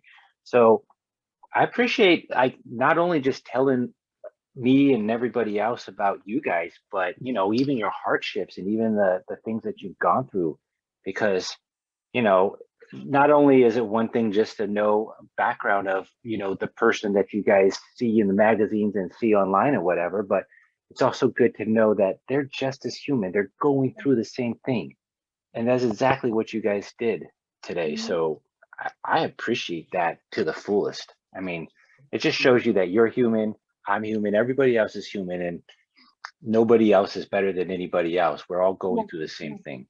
That's it. No, we need it now more than ever. It's so important to own your vulnerabilities as much as your strengths. And we have never opened up as we have done now more than ever. We've gone out of our way to ask people for help. We don't do that very often. We're very self-sufficient. We work hard. We don't always like to ask for help. But this time we just went, we have no choice. We need to go out to our community for help if possible. And it's taught us in the last couple of weeks that there's some great people around. There's some people who shouldn't say the things they should. Luckily, mentally, we're in a good place. We're not manic depressive or anything like that. Because we've been through a lot. We've done a lot of inner work. We've done a lot in the soul search in the last 6 years. We've got our health in a better place because we are very good with our health. Common is really good at searching things out. And so it's put us in a position where we're going to be more vulnerable now. Now, that doesn't mean we tell everybody what we had for lunch yesterday. It's just not that kind of interesting. Yeah. But we've laid out that we're here right now in our life. And we're having difficulties, that's it. And it's taught us a lot. And we are happy we have because a few more people come forward going, I've been going through some difficulties, but I couldn't speak out. And if that helps, then who cares? Everyone has difficulty. If we can all decide one day, actually, if we all help each other out, we all win. That's one person always needs to make the start. It's like you said earlier, I took your lead to start again. If you can do it, I can do it. Whether we were the start or not, it doesn't matter. It always takes just the one person for the next person to follow what we are trying to do. That is something you can actually only achieve when you are being open, when you're being honest, when you are saying, when you're vulnerable enough to say, okay, I'm courageous enough to stand here and say, exactly. So I'm vulnerable. That's it. Let's move forward. Yeah. So we appreciate you allowing us. Absolutely. I appreciate you guys just wanting to do this. I mean, I've contacted so many people and most people are introverts. There's only been a quarter of the percent of people I've reached out to that actually want to do this. So, I mean, I appreciate you guys being willing and taking your time out of your evening to do it. No problem. Anytime. And if this maybe helps those to go, well, maybe if they can do that and I can do the same, then I'll do it. That's the whole reason why you've started this. That's why we do what we do. So let's just keep going. Eventually they will come out. Heck yeah. And it's almost 2:00 here. So that's like what, 6:00 there? 7, I think. 7? 7, yeah, just before 7. Yeah, it's all good. Yeah. So I gotta go at 2 anyway, so it's perfect timing. But anything else you guys like to say right before we end this? Anything you want to plug? Any thank yous or whatever? It's up to you. Yeah, I think from our perspective, I think Con probably feels the same. Thanks to you guys for allowing us into your community, because we saw you guys 7 years ago. We started to fall in love with what you build. We started showcasing, and you allowed us to bring Diecast Heroes to the forefront. We would have never thought of this if it wasn't with you guys. So we appreciate you guys for allowing us to do this and for actually being part of this. So that's for me what I want to finish with. Yeah, definitely. Yeah. I just think it's an amazing community. I would not want to miss it for one bit. Hell no, we got more stuff to do. Definitely. We're doing a lot of things right now where we want to bring you guys along. So it's exciting. Yeah. Awesome. Well, I'm going to end this podcast, but I'll stay on just to say our goodbyes. But everybody watching, if you stayed on this long, thank you very much. This has been Tony and Carmen. Great group of people. I truly enjoy talking with them, and I'll have all their links to their information in the description below, so you can click on them and see what they're all about, and Diecast Heroes and their Facebook and their Instagram and all that good stuff. And until next episode, I guess we'll see you guys later.